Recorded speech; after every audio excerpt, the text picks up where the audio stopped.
اعوذ باللہ السمیع العلیم العظیم الحفیظ بوجہ الکریم وسلطانہ القدیم من الرجس الخبیث المخبث الشیطان اللعین الرجیم وقبیلہ ونفخہ ونفسہ وہمزہ بسم اللہ الرحمن الرحیم۔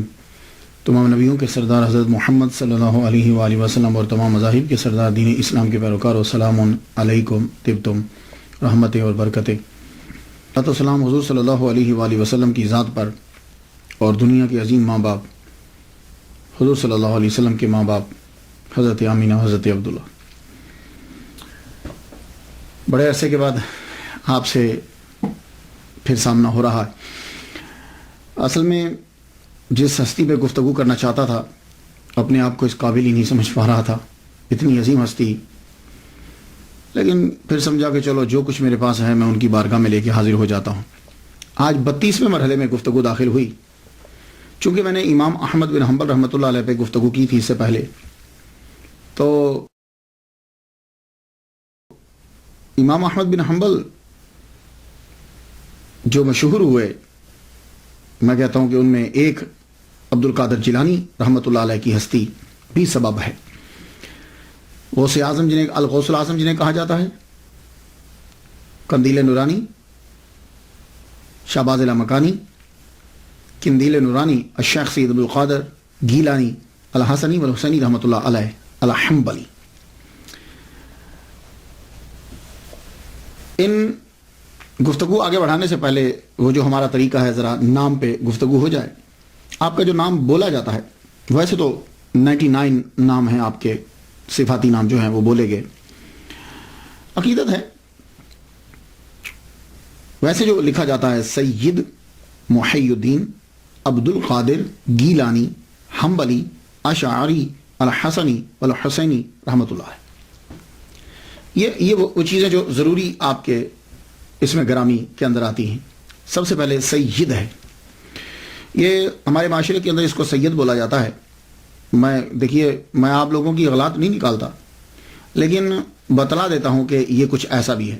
میں خود ہمارے جو معاشرے کے اندر جو لفظ بولا جاتا ہے ہم وہ اسے ہی اڈاپٹ کر لیتے ہیں، تو یا کے اوپر زبر بولی جاتی ہے، اکثر بول جاتے ہیں، لیکن جب میننگ خراب ہوتے ہوں تو ذرا توجہ دیا کریں، ویسے پروننسیشن جو بھی آپ بولتے جائیں۔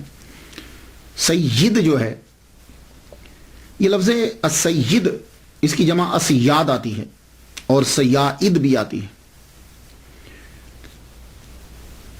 سید کا معنی ہوتا ہے سردار۔ قرآن مجید میں یہ حضرت یحییٰ علیہ السلام کے لیے یہ لفظ آیا، سیدم و حسورا، سیدم، اللہ تعالیٰ نے ان کے لیے سید کا لفظ استعمال کیا ہے۔ ایک مرتبہ حضور صلی اللہ علیہ وآلہ وسلم کو کسی شخص نے سید کہہ دیا، تو حضور صلی اللہ علیہ وسلم نے فرمایا اللہ سید، اللہ جو ہے وہ سید ہے۔ یہ ایک حدیث مبارکہ ہے۔ اس وقت ایک سچویشن ہوگی، اس کا مطلب یہ نہیں ہے کہ کسی اور کو کہنا حرام ہے۔ بعض اوقات حضور صلی اللہ علیہ وآلہ وسلم کوئی خاص آدمی کو خاص چیز سمجھانا چاہتے ہیں۔ جب حضور صلی اللہ علیہ وآلہ وسلم کو اللہ تعالیٰ نے نواسے عطا فرمائے، حضرت امام حسین، حضرت امام حسن، تو حضور صلی اللہ علیہ وسلم نے فرمایا حسن والحسین سیدہ شباب اہل الجنہ، یہ میرا بیٹا حسن اور میرا بیٹا حسین، یہ دونوں جنتی نوجوانوں کے سردار ہیں۔ یعنی کہ وہ لوگ کہ جو جوانی میں مرے، غور سے سنیے گا، وہ لوگ جو جوانی میں مریں گے اور جنتی تھے ان کے یہ سردار ہوں گے۔ یہ بات یاد رکھیے گا، کیونکہ اس لیے کہ ایک اور حدیث بھی ہے، حضرت ابوبکر صدیق رضی اللہ تعالیٰ عنہ اور حضرت عمر کے بارے میں کہا گیا کہول اہل الجنہ، یہ سید ہیں جنتی بوڑھوں کے۔ تو جنت میں بوڑھا تو کوئی ہوگا نہیں، جنت میں تو سارے لوگ جائیں گے تو 33 سال کے جوان ہوں گے۔ تو یعنی جو جنتی جوانی میں مرا ان کے سردار یہ ہوں گے، اور جو بوڑھا ان کے سردار وہ ہوں گے۔ اب کبھی حدیث سامنے آ جائے تو ذہن میں یہ رہنا چاہیے۔ تو سید جو ہے، یہ لفظ حضور صلی اللہ علیہ وآلہ وسلم نے جب یہ فرمایا کہ یہ سردار ہوں گے، تو اس دن کے بعد یہ لفظ سید جو ہے یہ حضرت بی بی فاطمہ الزہرا رضی اللہ تعالیٰ عنہا کے بچوں کے ساتھ استعمال ہونے لگا۔ شروع میں تو یہ لفظ استعمال نہیں کیا جاتا تھا، بعد میں آپ کی اولاد کے ساتھ یہ لفظ خاص ہو گیا۔ لیکن مختلف علاقوں کے اندر جو حضرت بی بی فاطمہ کی اولاد ہے ان کے لیے مختلف القاب ہیں۔ کہیں ان کو باوا کہا جاتا ہے، باوا جی، کہیں باپو کہا جاتا ہے، کہیں ان کو پکارا جاتا ہے آل نبی، اولاد علی، آل رسول، مرشد، اور عرب کے علاقوں میں سیدوں کو شریف کہا جاتا ہے. یہ جو اسیاد ہیں، سیاد ہیں، یہ انہیں شریف کہا جاتا ہے. تو عرب میں شریف امام حسن کی اولاد کو اور سید امام حسین کی اولاد کو یہ بھی کہتے ہیں مصر کی سائڈ میں. خیر بہرحال شریف جو ہے وہ ان کے لیے لفظ جو ہے وہ استعمال کیا جاتا ہے. ویسے ایک لفظ سید بھی ہے اور سیدنا بھی ہے. ویسے تو کوئی فرق نہیں ہے، لیکن نام کے ساتھ اگر سید لکھا ہو تو 99% اس سے مراد یہ ہوتا ہے کہ ان کی کاسٹ جو ہے وہ سید ہے، اور اگر سیدنا لکھا ہو تو پھر دونوں احتمال ہوتے ہیں. یہ بھی احتمال ہوتا ہے کہ وہ حضرت بی بی فاطمہ کی اولاد میں سے، اور یہ بھی احتمال ہوتا ہے کہ مریدین نے اپنے مرشد کو جو ہے وہ پکارا سیدنا کر کے، جیسے ہم تمام انبیاء کے ساتھ سیدنا. یا حضرت عمر رضی اللہ تعالیٰ عنہ جب حضرت بلال حبشی رضی اللہ تعالیٰ عنہ کو پکارتے تھے تو کہتے تھے سیدنا. تو سید اور سیدنا. ویسے تو آج کل عرب میں اگر آپ چلے جائیں تو جب لیٹر لکھتے ہیں، خط لکھتے ہیں، تو خط لکھتے ہوئے وہ سیدی لکھ دیتے ہیں شروع میں. جیسے جناب ہوتا ہے نا، عزت ماب جناب، تو سیدی لکھ دیا جاتا ہے. حضرت الغوث الاعظم جو ہیں، ان کے ساتھ جب سید آیا تو دونوں طرح سے ہوا. پیر و مرشد بھی ہے، سیدنا بھی، سید اولاد فاطمہ سے، حضرت بی بی فاطمہ کی اولاد بھی، اور ویسے بھی ہمارے سردار ہیں. اب ان کے نام کے اندر ایک اور آتا ہے گیلانی. گیلانی، اس پہ ذرا تھوڑی سی گفتگو ہو جائے. بہت سے لوگوں نے اس پہ گفتگو کی ہے، آپ میری تحقیق جو ہے وہ سماعت کیجئے. حاضر رحمت من ربی. آپ گیلان شہر کے اندر ہی پیدا ہوئے ہیں، یہ یاد رکھیے گا. گیلان، اس کا نام ہی گیلان ہے. تو آپ گیلان شہر کے اندر ہی پیدا ہوئے، اس لیے آپ کو گیلانی کہتے ہیں. اور کچھ لوگ آپ کو جیلانی کہتے ہیں جی آپ جیلان کے اندر پیدا ہوئے. لیکن یہ بات ہوتا ہے کہ جیلان اور گیلان دونوں ایران کے ہی شہر ہیں. یہاں دونوں، جیلان بھی اور گیلان بھی، اور اب بھی ایران کے اندر یہ موجود ہیں. مگر فرق یہ ہے، کچھ لوگوں نے یہ کہا کہ جی اصل میں تو یہ گیلان تھا، تو عربی میں چونکہ گاف نہیں ہوتی تو اس لیے انہوں نے اس کو جیلان کہہ دیا. نہیں، جیلان اصل میں یہ گیلان ہی ہے، اصل میں گیلان ہے اور جیلان دونوں ہیں.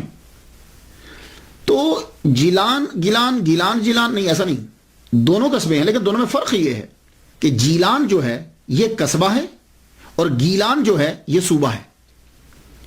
تو جیلان جو ہے یہ قصبہ ہے کلاتائے ہائے غربی رورل ڈسٹرکٹ کا. اب رورل ڈسٹرکٹ جو ہے اس کے اندر 4 قصبے آتے ہیں، یہ یاد رکھیے. تو 4 قصبوں میں سے کلاتائے ہائے غربی، اس کے 4 قصبوں میں سے ایک قصبہ جو ہے وہ جیلان ہے. اب یہ جو قصبہ ہے یہ ضلع بستام میں ہے، اور ضلع بستام صوبہ سمنان میں، اور صوبہ سمنان ملک کے ایران میں ایک چھوٹا سا ایک قصبہ ہے. اور 2013 کے مطابق یہ جیلان قصبے کی آبادی جو ہے وہ تقریباً 800 ہے. 800 ہے. تو اب یہ پہلے سمجھ لیجئے کہ جیلان بھی ایک قصبہ ہے، لیکن یہ ایک قصبہ ہے. رورل ڈسٹرکٹ کے اندر 4 قصبے ہوتے ہیں اور ان میں ایک قصبہ یہ جیلان ہے. اب آ جائیے گیلان. تو گیلان جو ہے یہ جدید ایران کے اندر یہ ایک صوبہ ہے، 31واں صوبہ ہے گیلان. اور یہاں کی بنی ہوئی اشیاء بہت مشہور ہیں. اور گیلان کا جو صوبہ ہے یہ ایران کی جنت کہلاتا ہے، یہ یاد رکھیے گا. جیسے ہمارے ہاں کشمیر ہے، کاغان ہے، چترال ہے، یا سوئٹزرلینڈ یورپ کے اندر ہے. تو ایران کے اندر جو گیلان ہے یہ ایران کی جنت کہلاتا ہے. کیوں؟ باغات ہیں، دریا ہیں، سبزہ ہی سبزہ ہے. اب اور یہاں کے جو اصلی لوگ ہیں وہ خود کو گیلکی کہلواتے ہیں. گیلان کے جو پرانے لوگ ہیں، جو اصلی باشندے، اور وہ اپنی لینگویج کو بھی، جو اصل میں پرشین کی، فارسی ہی کی ایک قسم ہے، ایک لائن ہے، وہ اپنی لینگویج کو گیلکی لینگویج کہتے ہیں، جبکہ ہے وہ پرشین. تو گیلان سے بغداد کا جو فاصلہ ہے، ڈیسٹینیشن جو ہے، بیچ کا فاصلہ جتنا ہے وہ تقریباً 629 کلومیٹر ہے. تو کئی وجوہات کی بنا پر، میں نے جو بہت پڑھا، اتنا وقفہ جو اس تقریر کے اندر ہوا، کئی ایسے قرائن ہیں اور شواہد ہیں کہ جس سے یہ پتہ چلتا ہے کہ آپ گیلان ہی کے اندر رہتے تھے، جیلان میں نہیں، گیلان ہی کے اندر رہتے تھے۔ تو اب یہ گیلان جو ہے، اسی کو جب لکھا گیا عربی کے اندر، کیونکہ تب تو آپ کی پرانی جتنی کتابیں ہیں وہ ساری عربی میں ہیں، تو عربی میں گاف نہیں ہوتا، تو اس کو گاف کو جیم کر دیا گیا، لیکن فارسی میں اور اردو کے اندر وہاں گاف ہوتا ہے، گاف لکھا جاتا ہے، تو اس لیے ایسا ہو سکتا ہے، لیکن گیلان ہی ہے۔ اب وہ گیلان کس طرح ہے، میں چند چیزیں آپ کے سامنے پیش کرتا ہوں۔ پہلی بات تو یہ ہے کہ آپ کے والد گرامی نے بہتا ہوا ایک سیب جو ہے وہ کھایا، رائٹ، دریا سے اٹھایا، اور آپ وہیں رہنے لگ گئے، اور یہ جو باغات ہیں اور دریا ہیں یہ گیلان کے اندر ہیں۔ دوسری، اکثر کتابیں جب آپ پڑھتے ہیں جی، انہوں نے 400 مائل کا سفر طے کیا اور وہ بغداد پڑھنے کے لیے پہنچے، تو یہ 400 مائل جو بنتا ہے، یہ 400 مائل جو ہے یہ گیلان ہی سے بغداد بنتا ہے، اور 629 کلومیٹر اور 400 کے قریب مائل جو بن جاتا ہے۔ اور تیسری بات کہ آپ نے یہ پڑھا کہ حضرت عبداللہ سومعی رحمۃ اللہ علیہ جو الغوث الاعظم کے نانا ہیں، ان کے باغات تھے، تو یہ باغات گیلان کے اندر ہی ہے۔ چوتھی بات، کیسپین سی کا اکثر حوالہ آپ پڑھیں گے جب بھی الغوث الاعظم عبد القادر گیلانی رحمۃ اللہ علیہ کی سیرت پڑھی جاتی، کیسپین سی کا ذکر ضرور آتا ہے، یہ کیسپین سی بھی گیلان میں ہے۔ پھر اس کے بعد جب بھی آپ پڑھیں گے تو جودی پہاڑ کا ذکر پڑھتے ہیں، کوہ جودی جہاں حضرت نوح علیہ السلام کی کشتی لگی تھی، تو وہ جودی پہاڑ بھی جو ہے وہ کیسپین سی گیلان کے پاس ہی ہے۔ اور پھر آپ نے ان کی سیرت میں یہ پڑھا کہ ایک بڑا سرسبز و شاداب علاقہ جو ہے وہ آپ نے لیا، وہ بھی گیلان ہی میں آپ نے لیا، اور یہی جو ہے وہ آپ کے آباء و اجداد کی جو ہے وہ قبر بھی۔ اور خواجہ معین الدین اجمیری چشتی رحمۃ اللہ علیہ نے اپنے خود سے اپنے پیسے دے کر وہاں ایک کمرہ بنوایا، اور 57 دن اس حجرے میں آپ ان کے ساتھ رہے۔ اور ایک اور دلیل سنیے، آپ جب حضرت عبد القادر گیلانی رحمۃ اللہ علیہ کا نام پڑھیں گے تو آپ کو پرانی جو بڑی تحقیق یہ کتابیں، چھوٹی کتابوں کا بات نہیں کر، بڑی عملی ملے گا۔ عبد القادر گیلانی عملی، یہ عملی کیا ہے؟ یہ بھی اصل میں ایک قصبہ ہے، شہر ہے، اور آپ جانتے ہیں کہ یہ کہاں ہے؟ یہ ہراز دریا کے کنارے پر واقع ہے، اور یہ بھی گیلان کے پاس ہے، اور اس دریا ہی کے گرد درخت بھی ہیں اور باغات بھی۔ تو یہ تھی جو تحقیق، اتنے دن لگے۔ تو اصل میں آپ رہتے ہیں، آپ کا گھر اور نانا یہ سب ہراز دریا کے کنارے پر ہی،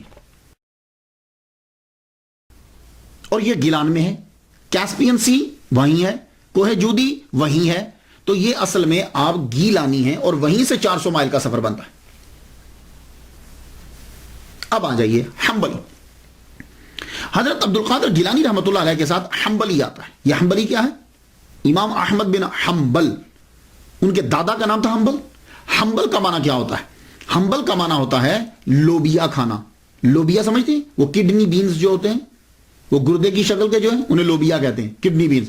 تو حنبل کا معنی ہوتا ہے لوبیا کھانا، اور حنبل کا معنی ہوتا ہے موزہ اور پرانی آستین پہننا۔ یہ اس کے میننگ بتا رہا ہوں میں آپ کو، لیکن چونکہ امام احمد بن حنبل مشہور ہوئے تو ان کے جتنے پیروکار تھے ان کی فقہ میں یا ان کے تصورات پر جو عمل کرتے تھے وہ حنبلی کہلوائے۔ تو الغوث الاعظم عبد القادر گیلانی رحمۃ اللہ علیہ حنبلی اس لیے کہلوائے کہ آپ امام احمد بن حنبل رحمۃ اللہ علیہ کے پیروکار تھے فقہ کے اندر۔ یہ بات آپ یاد رکھیے گا۔ اور امام احمد بن حنبل کے آپ پیروکار کیوں ہوئے، یہ ایک بڑا کوشچن ہے۔ عبد القادر گیلانی رحمۃ اللہ رفع اجدان کرتے تھے، یہ بات یاد رکھیے گا، آپ حنفی نہیں ہیں، تو آپ حنبلی کیوں رہے؟ اس کی ایک وجہ تو یہ ہے کہ آپ المدرسۃ النظامیہ میں پڑھتے رہے۔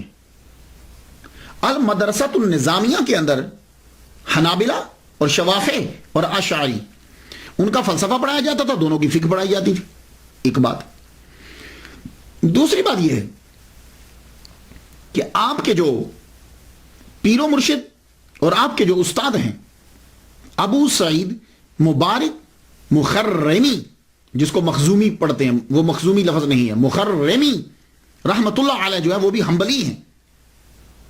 تو آپ کے پیر و مرشد بھی حنبلی ہیں، استاد بھی حنبلی ہیں، اور مدرسۃ النظامیہ میں جتنے زیادہ تر استاد جو ہے وہ حنابلہ تھے. اب آپ سمجھ گئے ہوں گے. اور ایک وجہ اور سن لیجیے، ابو العباس احمد بن محمد بن ابی الغنائم محمد اظہری حسینی رحمۃ اللہ علیہ اپنے والد شیخ محمود گیلانی سے، انہوں نے شیخ علی بن حیتی سے سنا کہ ایک روز میں شیخ عبد القادر گیلانی رحمۃ اللہ علیہ کے ساتھ حضرت امام احمد بن محمد بن حنبل رحمۃ اللہ علیہ کی قبر پر گیا.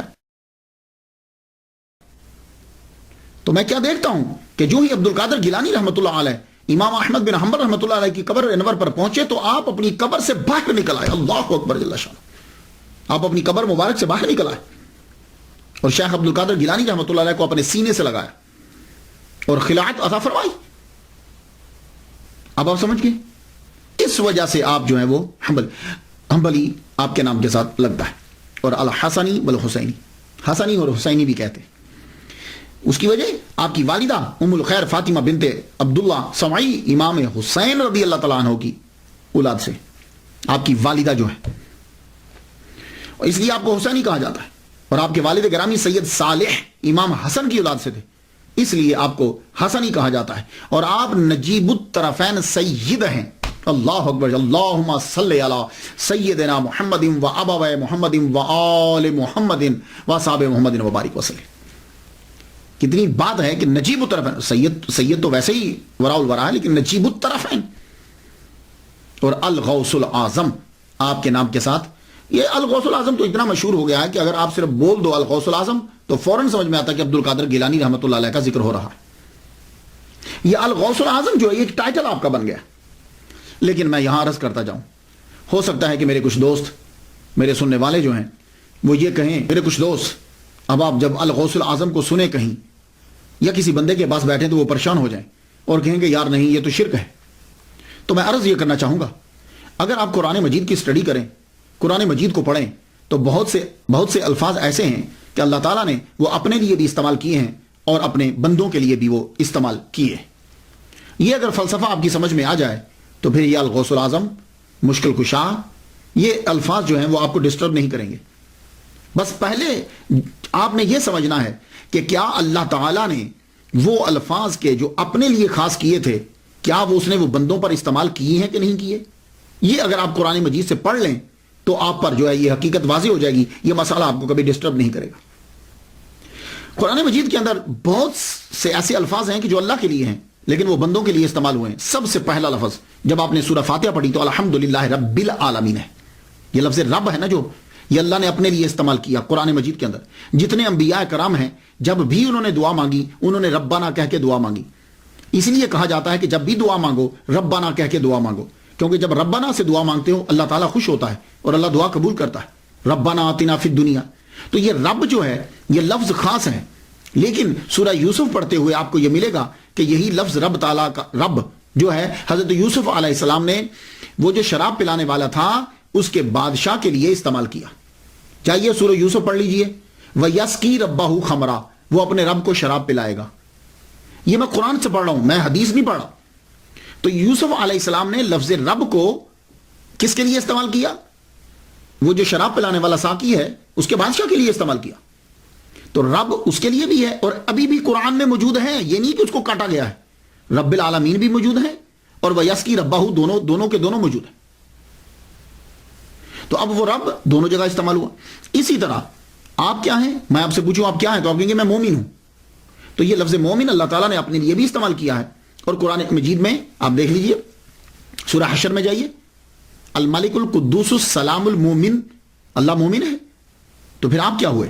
اسی طرح اللہ تعالیٰ نے لفظ حفیظ استعمال کیا اپنے لیے، تو وہی حفیظ یوسف علیہ السلام اپنے لیے استعمال کر رہے ہیں اور قرآن میں ایز اٹ از موجود ہے.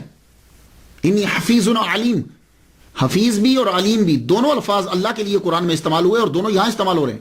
اور اسی طرح رحیم کا لفظ اللہ تعالیٰ نے پورے قرآن مجید میں کسی بندے کے لیے استعمال نہیں کیا سوائے محمد مصطفیٰ صلی اللہ علیہ وسلم کے، اپنے لیے استعمال کیا. اور ایک مرتبہ پورے قرآن میں کہا بالمؤمنین رؤوف رحیم، رؤوف اللہ کے ساتھ آتا ہے، لیکن اس نے بندے کے لیے بھی استعمال کیا، حضور پاک کے لیے، اور رحیم بھی استعمال کیا۔ اسی طرح ولی کا لفظ جو ہے وہ اس نے اپنے لیے بھی استعمال کیا اور دوسروں کے لیے بھی استعمال کیا۔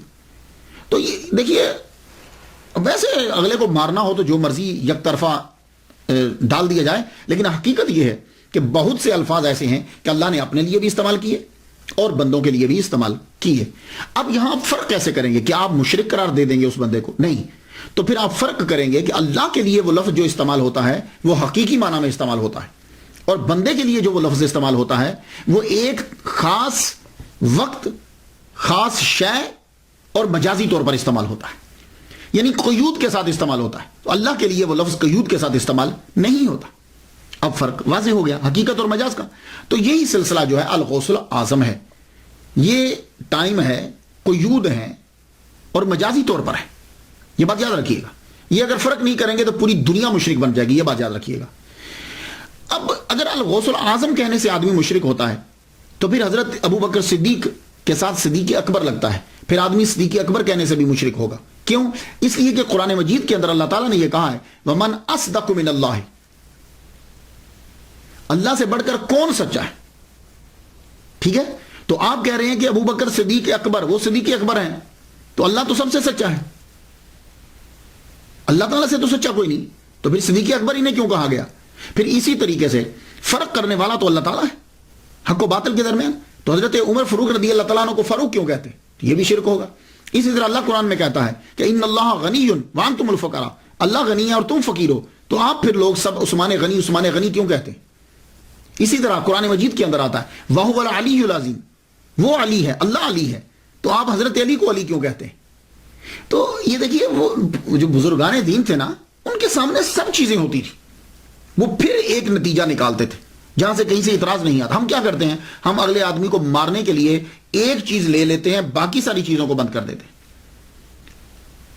تو الغوث الاعظم جو کہا جاتا ہے یہ مجازی طور پر ہے، اور یہ قیود ہوتی ہیں۔ ہاں، اللہ تعالیٰ فریاد رس ہے، اللہ فریاد، لیکن اس جیسا اس میں وہاں قید کوئی نہیں، اور وہ ذاتی طور پر ہے، یہ بات۔ باقی ہر چیز، ہر لفظ جو ہے وہ جو استعمال ہوا وہ مجازی طور پر استعمال ہوتا ہے۔ تو اب پھر دیکھتے ہیں ہم کہ اللہ کا یہ ولی دنیا میں جب آیا، ظہور کیا، تو کیا تاریخ تھی؟ تاریخ کا کوئی خاص فائدہ تو کوئی نہیں ہوتا، یہ بات یاد رکھیے۔ اکثر تواریخ کے اندر لڑائی جھگڑا ہی ہوتا ہے، لیکن اس سے ذرا یہ آئیڈیا ہو جاتا ہے کہ یہ جب تشریف لائے تو اس وقت جو ہے ماحول کیا تھا، یہ ذرا آئیڈیا ہو جاتا ہے، اور آپ نے کتنے کٹھن مراحل کے اندر جو ہے وہ اس کی تبلیغ کی ہے، اور کتنا عرصہ گزر گیا اس چیز کو۔ یہ کچھ ہوتا ہے، ویسے تو قرآن مجید اسی لیے سنوں پہ گفتگو نہیں کرتا، یہ بات یاد رکھیے گا۔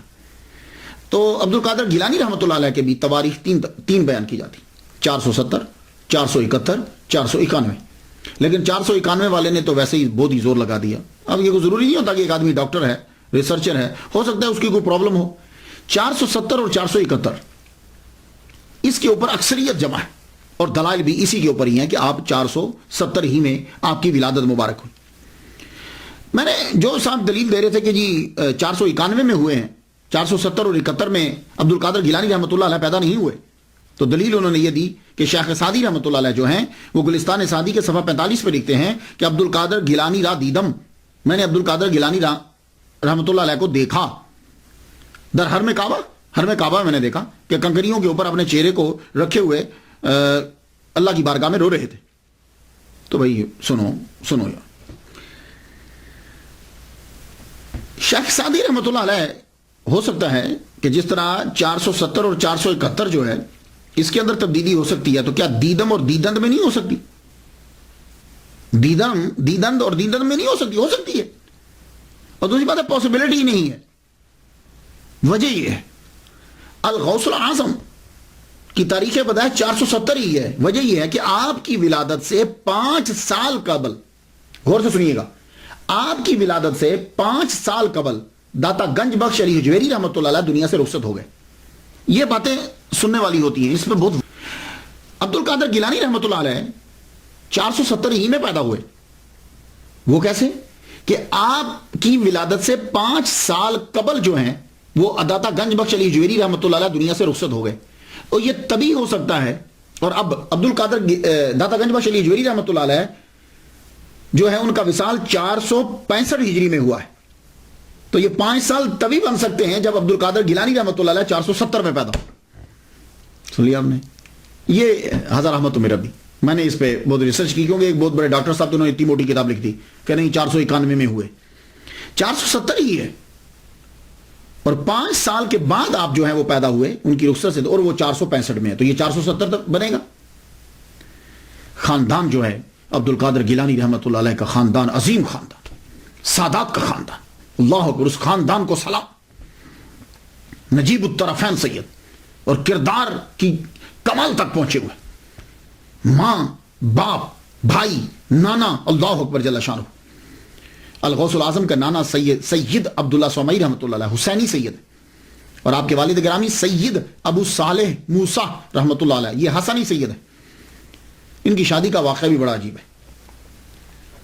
حضرت سید ابو صالح موسیٰ رحمۃ اللہ علیہ آپ گیلان میں رہتے تھے، اور گیلان میں سبزہ ہی سبزہ ہے، باغات ہیں، دریا، پہاڑ، بہت خوبصورت منظر ہے، کبھی آپ جائیے. تو اب ایسے علاقے کے اندر ایک ینگ آدمی کو کیسے بچنا ہے؟ تو اس کے لیے بہترین طریقہ یہ ہے کہ وہ روزے رکھے. اس لیے جوان آدمی کے لیے روزے رکھنے کا کہا گیا. اور آپ نے کبھی غور کیا 13 14 15 13 14 15 چاند کی روزے رکھنے کو حضور نے بولا؟ کیوں؟ چاند عروج پہ ہوتا ہے، اور جب چاند عروج پہ ہوتا ہے تو پھر پانی جو ہے وہ اچھلتا ہے. کبھی آپ جائیے سمندر پہ دیکھیے، اس کی وجہ سے انسان کے اندر کا بھی جو ہے وہ بھی جوش مارتا ہے. تو ان دنوں میں روزہ رکھنے کو کہا گیا. اور آپ نے دیکھا کہ جتنے بڑے بڑے ہوٹل ہیں مہنگے، جو بڑی بڑی یہ عمارتیں بنتی ہیں، وہ سمندر کے کنارے پہ بناتے ہیں. ایک ویو آتا ہے، وہاں لوگ عیاشی کے لیے جاتے ہیں. تو جہاں سبزہ ہوگا، دریا ہوں گے، پانی ہوگا، تو وہاں کنٹرول کیسے کرے آدمی اپنے اوپر؟ تو بہترین طریقہ روزہ ہے. تو حضرت سید ابو صالح موسیٰ جوانی میں روزے رکھ رہے ہیں. تو روزہ رکھتے ہوئے آپ چل رہے ہیں ایک دریا کے ساتھ ساتھ. میری بڑی کوشش تھی بچپن سے میں تلاش کروں کہ یہ دریا کون سا ہے کہ جس دریا کے کنارے آپ چل رہے ہیں. تو جب میری ریسرچ یہ ہے کہ وہ دریا جو ہے وہ ہراز ریور ہے، یہ گیلان کے اندر ہے. اور اگر آپ اس دریا کو جا کر دیکھیں تو یہ دریا اب بھی گلیوں محلوں سے گزرتا ہوا نظر آتا ہے. اس کی مثال میں آپ کو دیتا ہوں. کوئی دریا جب پہاڑی رستوں سے نکل رہا ہو نا تو تب جا کے دیکھیے گا اس کو. یا آپ کبھی کینیڈا آئے ہوں تو کینیڈا کا بھی دریا جو ہے نا وہ بھی اسی طرح سڑک کے ساتھ ساتھ گزرتا جاتا ہے. تو وہ بالکل شفاف پانی ہو جاتا ہے، اتنی گہرائی نہیں ہوتی، نالے کی طرح نکلتا جاتا ہے. تو یہ ہراز دریا بھی بالکل اسی طرح ہی ہے. تو ہراز دریا کے کناروں کے اوپر باغات ہیں، یہ بات یاد رکھیے گا. اور یوں نکلتا ہے، ایسا لگتا ہے جیسے گلیوں میں سے گزر رہا ہے. تو آپ اس کے بالکل کنارے پہ چل رہے ہیں تو ایک سیب بہتا ہوا آ گیا. اور یہ باغات، سیب کے باغات اور یہ سارے سرسبز و شاداب علاقہ گیلان کے اندر ہی، اور ہراز بھی ریور گیلان میں ہی ہے. تو وہاں سے جب سیب بہتا آ رہا تھا، آپ نے سیب اٹھا لیا. سیب اٹھا کے کہا چلو روزہ افطار کر لیں گے. روزہ تو افطار کر لیا. افطار کرتے ہی بعد میں خیال آیا یہ کیا کر بیٹھا میں، اگر قیامت کے دن اس کے بارے میں پوچھ گچھ ہو گئی تو میں کہاں سے جواب دوں گا. اب سوچنے لگے کیا کروں. ایک دم خیال آیا کہ یہ ادھر سے آ رہا تھا، مخالف سمت میں چل پڑے.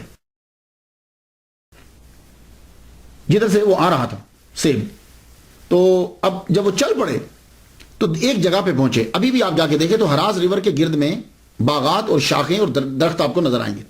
تو یوں ایک سیبوں کا باغ ہے، اور اس ایک درخت کی شاخ جو ہے وہ یوں ہراز ریور کے یوں جھکی ہوئی ہے. آپ سمجھ گئے کہ یہیں کا گر کے گیا ہے. آپ کھڑے ہو گئے، دروازہ کھٹکھٹایا، اندر سے ملازم آیا. جی آپ کو کس سے ملنا ہے؟ کہا مجھے اس باغ کے مالک سے ملنا ہے. کیوں خیریت ہے؟ کہا سیب کھا لیا اس باغ کا تو معافی مانگنے آیا.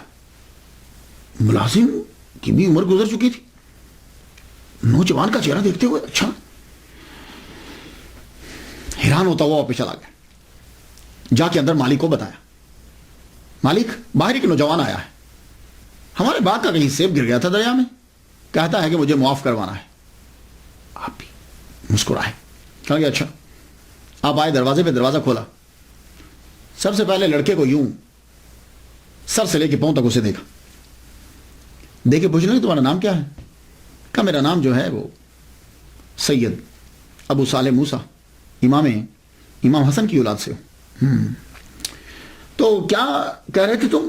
کہنے لگے حضور میں نے آپ کے دریا کا، یہ آپ کے باغ کا سیب جو ہے وہ بہ رہا تھا، میں نے اٹھا کے کھا لیا ہے، معافی مانگنے کے لیے آیا، اور چونکہ میں تندرست ہوں اس لیے لفظوں سے معاف نہ کیجیے، مجھے کچھ کام کہیے میں وہ کر دوں تاکہ میرا جرم معاف ہو جائے۔ دیکھ رہے کہ یعنی صرف لفظوں سے مت بولیے، کیونکہ میں تندرست ہوں، میں کام کر سکتا ہوں، سزا دیجیے۔ تھوڑی دیر سوچتے رہے، کہنے لگے اچھا 2 شرطیں، پہلے ایک پوری کرو، جب ایک پوری ہوگی تو دوسری بتاؤں گا۔ کہنے لگے اچھا بتائیے پہلی کیا ہے؟ کہنے لگے تیرے سیب کا جرم معاف کرنے کے لیے پہلی شرط یہ ہے کہ تم 8 سال یہاں کام کرو۔ اب ایک کتاب میں نے 1 ماہ بھی پڑھا ہے، لیکن یہ مدت مجھے لگی نہیں، 8 سال یا 12 سال، اور باقی دوسری شرط کو دیکھتے ہوئے یہ 8 سال کی مدت جو ہے یہ مجھے ذہن میں آتی، دل کو لگتی ہے۔ 8 سال تک ایک سیب کے بدلے میں تم میرے باغات کی رکھوالی کرو گے، کیونکہ حضرت سید عبداللہ صومعی رحمۃ اللہ علیہ ٹھیک ٹھاک امیر آدمی تھے، آپ کے باغات تھے، کھیت تھے، آپ کے روحانی سلسلہ بھی چلتا تھا آپ کا۔ کہا تو میرے باغات کی رکھوالی کرو گے، تو آپ نے کہا کہ تو پھر تمہیں دوسری شرط بتائیں گے۔ اللہ اکبر جل شانہ، 8 سال تک آپ نے ان کے باغات کی رکھوالی کی۔ ایک سیب کتنے کا ہوگا؟ 8 سال کے بعد آپ حاضر ہوئے، حضور میرے 8 سال پورے ہو گئے۔ کہا ہاں بہت اچھا کام کیا تم نے، یہ اصل میں 8 سال کے اندر تربیت کر دی، پوری کی پوری تربیت کر دی۔ کہنے لگے بہت اچھا کام کیا تم نے، اب دوسری شرط ہے، لیکن سنو اگر یہ شرط پوری نہ ہوئی تو پہلی ضائع۔ کہنے لگے حضور بولیے۔ کہا سنو غور سے سنو، دوسری شرط یہ ہے کہ میری ایک لڑکی ہے، اس سے تمہیں شادی کرنا ہے، اور غور سے سنو وہ ایک طرح سے اندھی ہے، بہری ہے، لولی ہے، لنگڑی ہے، گونگی ہے۔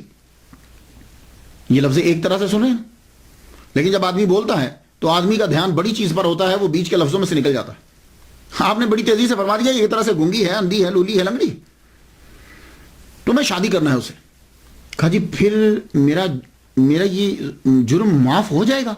آپ نے فرمایا ہاں پھر ہم معاف کر دیں گے۔ اللہ اکبر جل شانہ۔ ایک سیب ہے کہ 8 سال پہلے گزار چکے ہیں، اور ہمارے ہاں یہاں کیا ہوتا ہے، اگر آپ لوگ پاکستان سے ہیں، میں باقی ممالک کے بارے میں تو نہیں جانتا، پاکستان میں کبھی جاتا ہوں تو یہ جب گنا پک جاتا ہے نا، جس سے چینی بنتی ہے، رو نکلتی ہے، یہ گنے کی ٹرالیاں جو ہے نا وہ شوگر ملز کی طرف جاتی ہیں، وہ جب جا رہی ہوتی ہے تو سڑک کے اوپر لڑکے جو ہیں اس کے اوپر چڑھ جاتے ہیں، ایک لڑکا اس کے اوپر چڑھ جاتا ہے، وہ وہاں سے گنے کھینچ کے اتارتا جاتا ہے، اور پیچھے لڑکے جو ہیں وہ پوری ایک جماعت ہوتی ہے، وہ اس گنوں کو پکڑ کے جا کے اسے۔ اسی طریقے سے اگر آپ گاؤں میں چلے جائیں، گاؤں میں لوگ رات کو جاتے ہیں، اگر وہاں سبزی کی فصل ہے، کھیت ہیں، سبزیاں اگائی کسی نے، یہ کوئی چیز اگائی ہے، تو وہ وہاں بیٹھیں گے رفع حاجت کے لیے، لیکن وہاں سے جو ہے نا وہ اگر وہاں شلجم ہے، کوئی اور چیز ہے، اسے اکھیڑتے جائیں گے اور چوری کر کے لے کے گھر جا کے پکا دیں گے۔ اور بعض جگہوں میں تو ایسا ہوتا ہے کہ جب آدمی سو جاتے ہیں رات کے 2 بجے یا 3 بجے، کہ جس وقت اٹھ کر آدمی تہجد کے لیے اٹھتا ہے، عبادت کرتا ہے، تو لوگ کیا کرتے ہیں کہ وہاں کھیت سے چارہ کاٹ لیتے، چارہ کاٹ کے آگے اپنے جانوروں کو ڈال دیتے، اور اس کے بعد پھر فجر کی نماز باجماعت ادا کی جاتی۔ تو یعنی یہاں یہ ہے کہ چارہ اور سبزی، ویجیٹیبلز اور گنے یہ لے لیے جاتے، لیکن الغوث العظم عبد القادر گیلانی رحمۃ اللہ کے والد گرامی نے ایک سیب لیا اور 8 سال تک پہلے تو ملازمت کی، اور اب تیار ہو گئے ایسی لڑکی کے ساتھ پوری زندگی گزارنے میں کہ جن کے والد کہہ رہے ہیں کہ وہ ایک طرح سے اندھی ہے، لولی ہے، لنگڑی ہے۔ ہم نے فرمایا ٹھیک ہے، اگر جرم معاف ہوتا ہے تو میں ریڈی ہوں۔ نکاح ہو گیا، نکاح پڑھا دیا گیا۔ اب جب نکاح ہو جاتا ہے تو شاید ظاہر ہے کہ آپ کمرے میں گئے، جو ہی کمرے میں گئے، اب نکاح تو ہو گیا، کمرے میں جب گئے تو انٹر ہوئے آپ، تو سامنے آپ کی زوجہ محترمہ جو ہے وہ کھڑی، آپ نے پہلی نظر جب ڈالی تو پہلی نظر اتنی خوبصورت، اللہ اکبر جل شانہ، اب دوسری منع ہوتی، اب نے ایک دم سے منہ پھیرا اور پھیرنے لگے تو پیچھے سے آواز آئی، آپ میرے خامد ہیں، رکیے، آپ کا یہ نام ہے۔ آپ نے فرمایا اس کا مطلب ہے کہ یہ دیکھ بھی سکتی ہے اور آواز بھی آ رہی، بول بھی سکتی ہے۔ ایک دم سے جب یہ تیزی سے دوڑے، دروازے سے نکلے تو آگے ہی حضرت عبداللہ سمعی رحمۃ اللہ علیہ کھڑے تھے۔ لگتا ہے کہ ان کو معلوم تھا کہ یہ ضرور ہوگا، آپ ان سے ٹکراتے بچ گئے۔ میں بیٹے کیا ہوا؟ کہ حضور آپ نے تو فرمایا تھا کہ وہ ٹانگیں نہیں ہیں تو کھڑی تھی وہ تو، اور بازو بھی، میری نظر پڑی بازو بھی ہیں، اور آپ نے کہا تھا کہ وہ اندھی ہیں، تو مجھے دیکھا ہے انہوں نے، اگر دیکھتی نہیں تو آواز کیسے آتی، اور گونگی بھی نہیں ہے، مجھے آواز دی انہوں نے۔ آپ نے فرمایا بیٹے جب میں بات کر رہا تھا تو میں نے جھوٹ نہیں بولا تھا، میں نے کہا تھا ایک طرح سے، تم نے ایک طرح پہ دھیان نہیں دیا۔ اور سن، میں نے اسے کیوں کہا تھا کہ گونگی ہے؟ آج تک میری بیٹی نے کسی غیر محرم سے بات نہیں کی، آج تک میری بیٹی نے کسی غیر محرم کی بات کو سنا بھی نہیں ہے، آج تک میری بیٹی نے کسی غیر محرم کو دیکھا بھی نہیں ہے، آج تک میری بیٹی نے کسی غیر محرم کو چھوا بھی نہیں ہے، اور آج تک میری بیٹی کسی غیر محرم کے گھر میں پاؤں سے چل کے بھی نہیں گئی۔ اللہ اکبر جل شانہ۔ آپ نے فرمایا یہ تیری ہی بیوی ہے، میں نے تیرا ہی نکاح اس کے ساتھ پڑھا ہے۔ اب آپ جتنے بھی سن رہے ہو، پوری دنیا میں میرا لیکچر سنا جاتا، آپ مجھے بتا دو، موسیٰ جنگی دوست جیسا باپ ہے، فاطمہ جیسی ماں ہے، تو بیٹا عبد القادر گیلانی رحمۃ اللہ علیہ کیوں نہیں پیدا ہو؟ شادی ہو گئی۔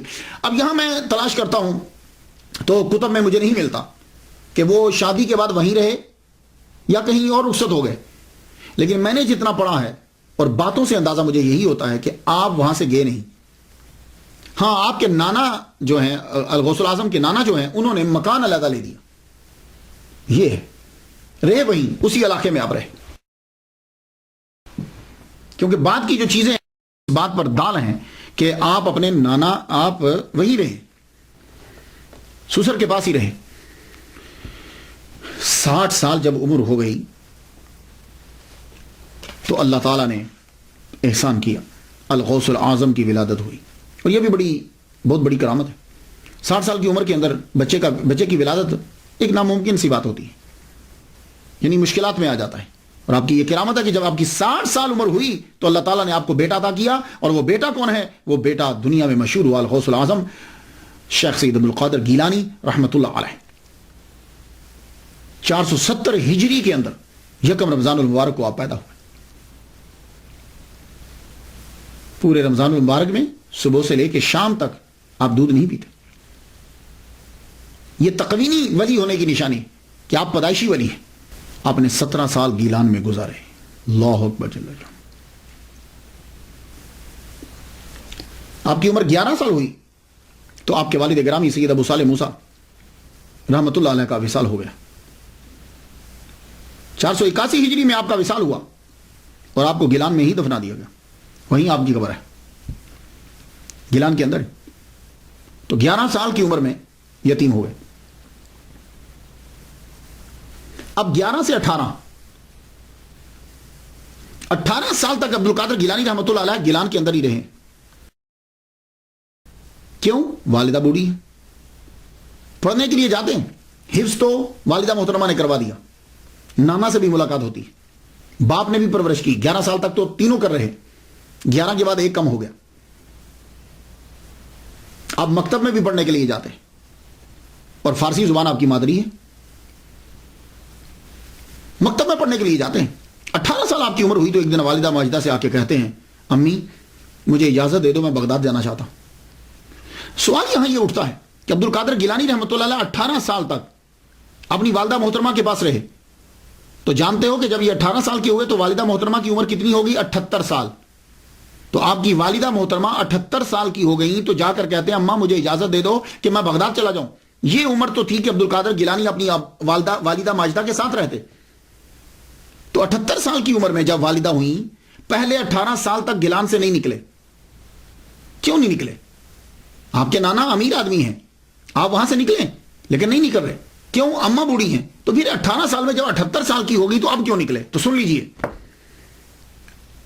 آپ ذی الحج کی 10 تاریخ آپ کے نانا کے کھیت ہیں، آپ گائے کو پکڑنے کے لیے دوڑے تاکہ میں کھیت میں جوتوں، کیونکہ آپ کام وہاں کرتے تھے، نانا کا ہاتھ بٹاتے تھے۔ تو میں کھیت جوتنے کے لیے جب گائے کے پیچھے بھاگے تو گائے نے مڑ کے پیچھے یہ کہا، عبد القادر تجھے اس لیے پیدا نہیں کیا، اللہ نے تجھے اس لیے پیدا نہیں کیا۔ آپ گائے کے منہ سے آواز، اور وہ بھی انسانوں والی، وہ لفظ سن کر آپ ایک دم سے بھاگ کر حیرانی ہوئی، چھت پہ چڑھ گیا اپنے مکان کی چھت پہ چڑھے تو کیا دیکھتے ہیں کہ سیدھا سامنے، کوئی رستے میں رکاوٹ نہیں ہے، گیلان میں کھڑے ہیں اور مقام عرفات نظر آ رہا ہے، اور تمام حاجی احرام باندھے ہوئے مقام عرفات میں کھڑے۔ اللہ اکبر جل شانہ، گیلان ایران سے آپ کو مقام عرفات نظر آ گیا، آپ ایک دم سے چھت سے نیچے اترے اور ماں سے لپٹ گئے۔ ماں پوچھنے لگی، بیٹے کیا ہوا؟ کہا ماں میں کیا بتاؤں؟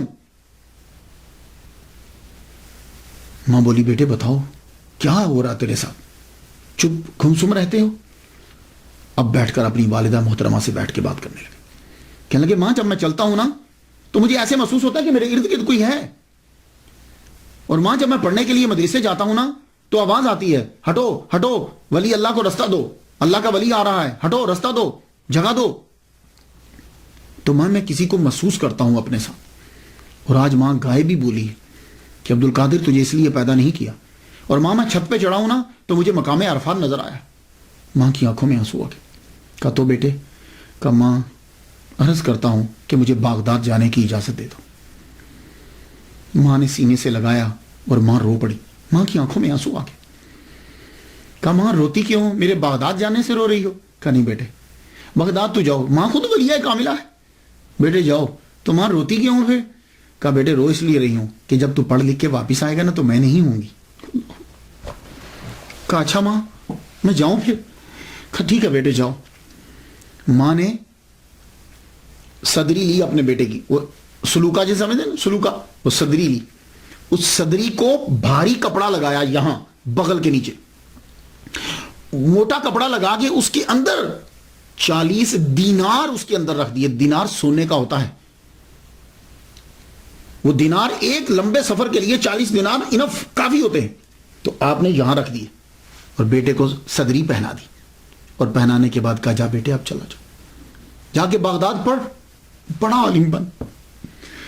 لیکن ایک ہی بات ہے، کسی حالت میں جھوٹ نہ بولنا، یہ جو کسی حالت میں جھوٹ نہ بولنا۔ آپ وہاں سے چلے، اپنی ماں سے اجازت لی، اجازت لے کر وہ صدری پہنی، اب ایک قافلہ جا رہا تھا گیلان سے بغداد، اس کے ساتھ ہو لیے۔ جب اس کے ساتھ ہو لیے، اب گیلان سے بغداد کا فاصلہ 629 کلومیٹر ہے۔ آپ نے یہ پیدل طے کیا، اور تقریباً یہ 391 مائل بنتا ہے، 91 مائلز بنتا ہے، 629 کلومیٹر اور 391 مائل، جسے آپ اکثر کتابوں میں 400 مائل پڑھتے ہیں۔ آپ بغداد کی طرف روانہ ہوئے۔ یہ جو بغداد ہے نا، یہ اصل میں اس کا پروننسیشن باغداد ہے، لیکن کثرت استعمال کی وجہ سے الف گر گیا۔ جیسے پاکستان کے اندر اس کے دارالحکومت کو کہتے ہیں اسلام آباد، اصل میں وہ لفظ اسلام آباد ہے، لیکن کثرت استعمال کی وجہ سے اسلام آباد۔ جیسے وہ فیصل آباد کہتے ہیں، یہ فیصل آباد ہے، اسے فیصل آباد بولتے ہیں۔ تو یہ باغداد تھا، الف گر گیا، کثرت استعمال کی وجہ سے بغداد ہو گیا۔ یہ بغداد جو ہے، اس کی بنیاد، یہ بغداد کا معنی کیا ہے؟ کہتے ہیں کہ یہ فارسی 2 لفظوں کا مرکب ہے، باغ اور داد۔ باغ کہتے ہیں گارڈن کو، داد کہتے ہیں فیر کو، یعنی فیر گارڈن۔ اور کچھ نے یہ کہا کہ باغ اصل میں ایک دیوتا کا نام ہے، اور داد میں نے ہوتا ہے دینا، تو باغ داد گاڈ گفٹڈ، یعنی دیوتا نے دیا۔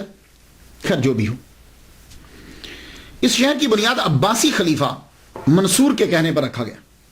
30 جولائی 762 عیسوی میں اس کی بنیاد رکھی گئی۔ اس شہر کو شہرت کی بلندیوں تک پہنچانے والے عباسی خلفاء ہیں۔ اس شہر میں ہاؤس آف حکمت کے نام سے پوری دنیا کی سب سے بڑی لائبریری اس کے اندر تھی، ہاؤس آف وزڈم، یہ لائبریری کا نام تھا۔ سب سے بڑی لائبریری ہماری ہوتی تھی، دنیا سے کتابوں کے تمام زبانوں کے تراجم کر کر کے اس کے اندر لائبریری میں کتابیں رکھی جاتی۔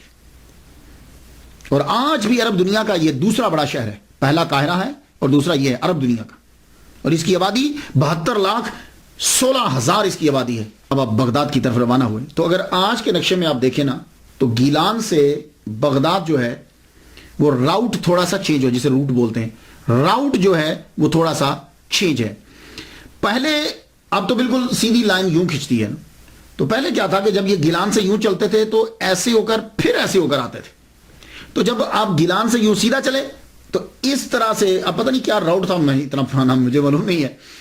تو کیونکہ میں نے یہ دیکھا ہے کہ ہمدان جو ہے وہ سائڈ پر ہے تھوڑا سا, اور جب عبد القادر گیلانی رحمۃ اللہ علیہ چلے تھے تو تب آپ ہمدان سے ہو کر پھر چلے تھے. تو ہمدان سے ہو کر جب ترنگ کے ویرانے میں پہنچے تو اس وقت 60 ڈاکوؤں نے ایک دم سے اس پورے قافلے کے اوپر حملہ کر دیا. ان قافلوں کے سردار کا نام تھا احمد بدوی. جب انہوں نے قافلے پر حملہ کیا تو وہ راہزن جو ہیں, ڈاکو جو ہے, وہ دیکھتے تھے فیملی کس کی ہے, فیملی پر حملہ کرتے تھے. کیوں؟ اس لیے کہ جن کے ساتھ عورتیں ہوں گی زیور ضرور ہوگا. پھر وہ حملہ کرتے تھے کہ سامان زیادہ لدا ہوا کس کے پاس ہے, کیونکہ جس کے پاس زیادہ جانور ہوں گے, زیادہ سامان ہوگا, وہ تاجر ہوگا, اس کے پاس بھی مال ہوگا. اکیلے آدمی پر توجہ کم دیتے تھے وہ. تو جب وہ ڈاکو جو ہیں فیملی والوں کو لوٹنے لگے تو عبد القادر گیلانی رحمۃ اللہ علیہ بھی کھڑے ہوئے ہیں. ایک پار سے گزرا, اکیلا کھڑا کیا توجہ دے گا, کیونکہ اس کو پتا ہے اکیلے آدمی کے پاس کتنا ہوگا, اور آپ کے پاس تھا بھی کچھ نہیں, نہ سواری ہے اور کچھ ہاتھ میں پکڑا ہوا بھی نہیں. اب تیرے پاس بھی کچھ ہے یا ویسے ہی کھڑے ہوئے ہو؟ ہاں ہاں میں قافلے کے ساتھ ہوں, میرے پاس بھی ہیں 40 دینار. وہ ہنستا ہوا گزر گیا, پاس سے ہنستا ہوا گزر گیا. اب جب سارے قافلے کو لوٹ لیا گیا, بھائی کوئی بچا ہے, کوئی قافلے میں اور بھی ہے, آپ وہاں کھڑے ہوئے دیکھ رہے تھے. آپ کے پاس اب سردار آیا, آ کے پوچھتا ہے کاکا تیرے پاس بھی کچھ ہے؟ کہنے لگے ہاں ہے. بڑے حیران ہوئے یار, کیونکہ نارملی آدمی پولیس اور چور ان کے سامنے سچ نہیں بولتا, بندہ بہت کم بولتا ہے سچ, پہلی دفعہ سچ نہیں بولے گا. تفتیش ہوگی, تحقیق ہوگی تو شاید سچ ظاہر ہو جائے. تو اس نے جب پوچھا کہ کیا تمہارے پاس بھی کچھ ہے, تو ہم کہنے لگے ہاں ہے. کہنے لگا کہاں ہے؟ اچھا ٹھہر رک بتاتا ہوں. آپ نے اپنی صدری اتاری, صدری اتار کے آپ نے یہاں سے اتنا موٹا کپڑا پہلے پھاڑا, کپڑا پھاڑ کے اندر سے 40 دینار نکالے. اور کوئی آدمی صدری اتار کر جانچنے بھی لگ جاتا, تلاشنے بھی لگ جاتا تو بھی نہ پا سکتا 40 دینار کو. اس طرح آپ کی والدہ محترمہ نے چھپا کر موٹے کپڑے میں رکھ دیے تھے, بنا بتائے چور بھی اس کو نہیں نکال سکتا تھا. آپ نے اس کو پھاڑ کے اس کے سامنے 40 دینار رکھ دیے. احمد بدوی نیچے اتر آیا, کہنے لگا کاکا لڑکے ایک بات تو بتا یار, یہ تو میں بھی ڈھونڈتا تو میں تلاش نہ کر پاتا, کیونکہ اب دیکھو نا ایک آدمی اس طرح کھڑا ہے تو پیسے یہاں ہوں تو کیسے تلاشیں گے, ہاں جیب میں ہو تو کوئی دیکھ سکتا ہے, تم نہ بتاتے تو ہم نہیں تلاش سکتے تھے, تو یہ تم نے چھپایا کیوں نہیں؟ عبد القادر گیلانی رحمۃ اللہ علیہ فرمانے لگے میری اماں نے مجھے کہا تھا, والدہ محترمہ نے کہا تھا بیٹے کسی حالت میں جھوٹ نہیں بولنا. اوئے ہوئے ہوئے, یہ جملہ آپ کے منہ مبارک سے نکل کے جب ہوا کے دوش پہ آیا, اور ہوا کے دوش سے جب احمد بدوی کے کانوں تک گیا, ایک دم سے وہ چیخ اٹھا اور اعلان کرنے لگا, کہنے لگا سب سامان سب کا واپس کر دو, سب لوگوں کا سامان واپس کر دو. سارے راہزن پریشان ہو گئے, ہوا کیا؟ کہ سب کا سامان جو ہے وہ واپس کر دو. کیوں حضور؟ کہنے لگا یار بس اس لڑکے کو دیکھو, یہ اپنی ماں سے کیا ہوا وعدہ نہیں بھولا, اور احمد بدوی اپنے اللہ سے کیا ہوا وعدہ بھول گیا. نیچے اترا, عبد القادر گیلانی رحمۃ اللہ کے ہاتھ چومے, کہا لڑکے تو نے مجھے رستہ دکھا دیا. اس قدر اس کے اوپر وحشت طاری ہوئی, رات کے سناٹے میں روتا ہوا نکل گیا جنگلوں کی طرف, پھر نہیں پتا چلا کہ کہاں ہوا. عبد القادر گیلانی رحمۃ اللہ علیہ کو 40 دینار واپس کر دیے گئے. اب یہاں ذرا سنو, عبد القادر گیلانی رحمۃ اللہ علیہ بغداد میں پہنچے, سب سے پہلے آپ نے وہ 40 دینار فقیروں میں تقسیم کر دیے. سنو یہ ہیں 11ویں والے. تو عبد القادر گیلانی رحمۃ اللہ علیہ نے وہ 40 دینار سب سے پہلے فقیروں کو تقسیم کر دیے, اس کے بعد خالی. لو, اس کے بعد خالی, اب اپنے پاس کچھ بھی نہیں ہے. آپ کے نانا سید عبداللہ سومائی رحمۃ اللہ علیہ کہ کوئی جان پہچان والے بغداد کے اندر تھے, ان کے پاس آپ پہنچے. اس میں مختلف روایات ہیں, لیکن میں تسلسل کے ساتھ جو بات کرنا چاہتا ہوں وہ سماعت کیجیے. انہوں نے آپ کو بتلایا کہ دیکھو یہاں 2 مدرسے ہیں بغداد کے اندر اس وقت بڑے, ایک المدرسۃ النظامیہ ہے اور ایک المدرسہ احناف ہے. بتاؤ کس میں داخل ہونا چاہتے ہو؟ حضرت عبداللہ سومئی رحمۃ اللہ علیہ کے مریدین بھی بڑے تھے اور آپ خود بھی ٹھیک ٹھاک تھے. حضرت عبد القادر گیلانی رحمۃ اللہ فرمایا میں المدرسۃ النظامیہ میں داخل ہونا چاہتا ہوں. آپ نے المدرسۃ النظامیہ میں داخلہ کیوں لیا؟ تو میں خواتین و حضرات میں چاہتا ہوں کہ کچھ آپ کی نظر تھوڑی سی ریسرچ ہو جائے. کرامات تو آپ جا کے پڑھ لیں گے اور آپ کی زندگی گزر چکی ان کے بارے میں پڑھتے ہوئے، لیکن میں کچھ اور گوشوں پہ گفتگو کرنا چاہتا ہوں. المدرسۃ النظامیہ میں داخلہ لیا، وجہ کیا تھی؟ وجہ کیا تھی؟ مسلمانوں، جب مسلمانوں کو علم کے بارے میں پتا تھا تو مسلمانوں نے بڑی بڑی یونیورسٹیز قائم کی، اور وہ یونیورسٹیز جو ہوتی تھی وہ سب سے پہلے مدرسہ بنتی تھی. مدرسہ سے ترقی کرتے کرتے وہ یونیورسٹی بن جاتی تھی. مصر کے اندر الازہر یونیورسٹی 970 عیسوی میں اس کی بنیاد رکھی گئی. فاطمی خلفاء نے رکھی تھی، یہ بھی ایک مدرسہ تھا. مراکو میں کراویجین کی 859 عیسوی میں بنیاد رکھی گئی، یہ بھی ایک مدرسہ تھا. ٹمبکٹو میں سینکھور 988 عیسوی میں اس کی بنیاد رکھی گئی، یہ اس وقت بہت بڑی یونیورسٹی، یہ بھی مدرسہ. اور بغداد کے اندر المدرسۃ النظامیہ 1065 عیسوی میں اس کی بنیاد رکھی گئی، اور یہ بھی بہت بڑی یونیورسٹی. اس کو مدرسۃ النظامیہ کیوں کہا جاتا ہے؟ اس کی وجہ یہ ہے کہ اس کا نصاب اور اس کے بنانے میں جو ہاتھ تھا وہ سلجوق بادشاہ کے وزیر اعظم ابو علی حسن بن اسحاق خواجہ المعروف نظام الملک توسی کا تھا. اور آج جب آپ جاتے ہیں، یہ میں درس نظامی پڑھ رہا ہوں، جب آپ مدرسہ میں داخلہ لیتے ہیں، یہ کیا کر رہے ہو؟ میں حفظ کر رہا ہوں. تو آپ کیا کر رہے ہو؟ میں درس نظامی پڑھ رہا ہوں. یہ درس نظامی کیا ہے؟ یہ اس نظام الملک توسی کی وجہ سے درس نظامی، کیونکہ اس نے ہی یہ نظام بنایا تھا، یہ نصاب اس نے بنایا تھا. تو اس مدرسہ کو دریا کے کنارے بغداد میں 1065 میں عبد القادر گیلانی رضی اللہ تعالیٰ عنہ کے داخلہ لینے سے 30 سال قبل 2 سال کے اندر بنا دیا تھا. میرے عبد القادر گیلانی رحمۃ اللہ نے جہاں پڑھا ہے، میں کچھ اس کے بارے میں بھی نظر کر دوں آپ. یعنی آپ کے داخلہ لینے سے 30 سال پہلے اس مدرسے کو بنایا گیا، اور 2 سال کے اندر اس کو دریا کے کنارے کے اوپر بنایا گیا. اور یہ مدرسۃ النظامیہ یہ صرف ایک مدرسہ نہیں ہے، group of institution of higher education کا یہ نام، ایک عمارت کا نام نہیں ہے، یہ گروپ کا نام ہے. پروفیسر فلپ نے کہا ہے کہ مدرسہ نظامیہ پہلا اسلامک علمی ادارہ ہے جس میں پورا سسٹم تھا. کلاسز کے اوقات تھے، کلاسز تھیں، اس کے اندر عملہ تھا، لیولز تھے، فائنل امتحان ہوتا تھا، اسکالرشپ دی جاتی تھی، لائبریری تھی، اور نظامیہ گروپ کے اندر بہت سارے مدارس تھے. تو عبد القادر گیلانی رحمۃ اللہ علیہ نے 1095 عیسوی میں اس کے اندر جا کے داخلہ لیا. اور یہ عظیم یونیورسٹی جس میں عبد القادر گیلانی رحمۃ اللہ پڑھتے ہیں، اس کا سب سے پہلا پرنسپل امام غزالی ہیں. اور یہ وہ عظیم یونیورسٹی جس میں عبد القادر گیلانی رحمۃ اللہ علیہ پڑھتے رہے ہیں، اس میں شیخ سعدی رحمۃ اللہ علیہ بھی پڑھتے رہے. اور یہ عظیم یونیورسٹی جس میں عبد القادر گیلانی رحمۃ اللہ علیہ پڑھتے رہے ہیں، اس کے پرنسپل علامہ ابن جوزی بھی رہے ہیں. اللہ اکبر. تو آپ یہ مدرسۃ النظامیہ جو تھا، اس کے اندر اس میں زیادہ تر شافعی فقہ، حنبلی فقہ پڑھائی جاتی تھی، اور فلسفہ جو تھا وہ اشعری تھا. اسی لیے عبد القادر گیلانی رحمۃ اللہ علیہ شافعی اور حنبلی دونوں پہ فتویٰ دیا کرتے تھے. خیر، آپ خود مجتہد اجتہاد کے مقام پہ فائز تھے. تو یہاں جو ہے اس کے اندر آپ نے تعلیم دی. تو ابتدائی 20 دن جو ہیں آپ کے تو فاقے میں گزر گئے. داخلہ لے لیا، اس کے اندر داخلہ مل گیا. 488 ہجری سے آپ کا تعلیمی سفر شروع ہو گیا. 488 ہجری سے 18 سال کی عمر سے. اور یہ سفر 496 ہجری تک رہا، 8 سال تک رہا. آپ نے حفظ تو اپنی والدہ ماجدہ سے کیا، فارسی زبان تو آپ کی مادری زبان تھی. اب آ کے آپ نے سب سے پہلے عربی پڑھی، عربی ادب پڑھا، تفسیر، قرآن، حدیث، فقہ، اصول فقہ، کلام، معانی، انصاب، تاریخ، سب پڑھ لگا. 8 سال کے اندر ہر شعبے کے اندر آپ نے پی ایچ ڈی کر لی، اور یہ بھی آپ کی کرامت ہے. اور خود فرماتے ہیں درست العلم حتی صرت کتبا. اب دوران تعلیم آپ کی جو زندگی گزری ہے وہ بڑی مشکل، اور یہ سارے جتنے طلباء خاص طور پر یہ میری تقریر سنیں گے، ان طلباء کے لیے یہ لایا عمل ہے. یہ چیزیں ہوتی ہیں اولیاء کرام کی جتنے طلباء گھر سے پڑھنے کے لیے آتے ہیں، اب یہ ذرا یہ حصہ ضرور سنیے گا. آپ جب پڑھنے کے لیے آئے تو کیا ہوا آپ کے ساتھ؟ اصل میں آپ کے نانا امیر تھے، وہ وہاں سے پیسے بھیجتے، آپ شام سے پہلے، سورج ڈوبنے سے پہلے وہ پیسے آپ تقسیم کر دیتے اور خود پھر فاقو. اس کا نتیجہ یہ نکلا کہ المدرسہ النظامیہ سے رہائش آپ کو نہیں ملی، رہائش آپ سے لے لی گئی.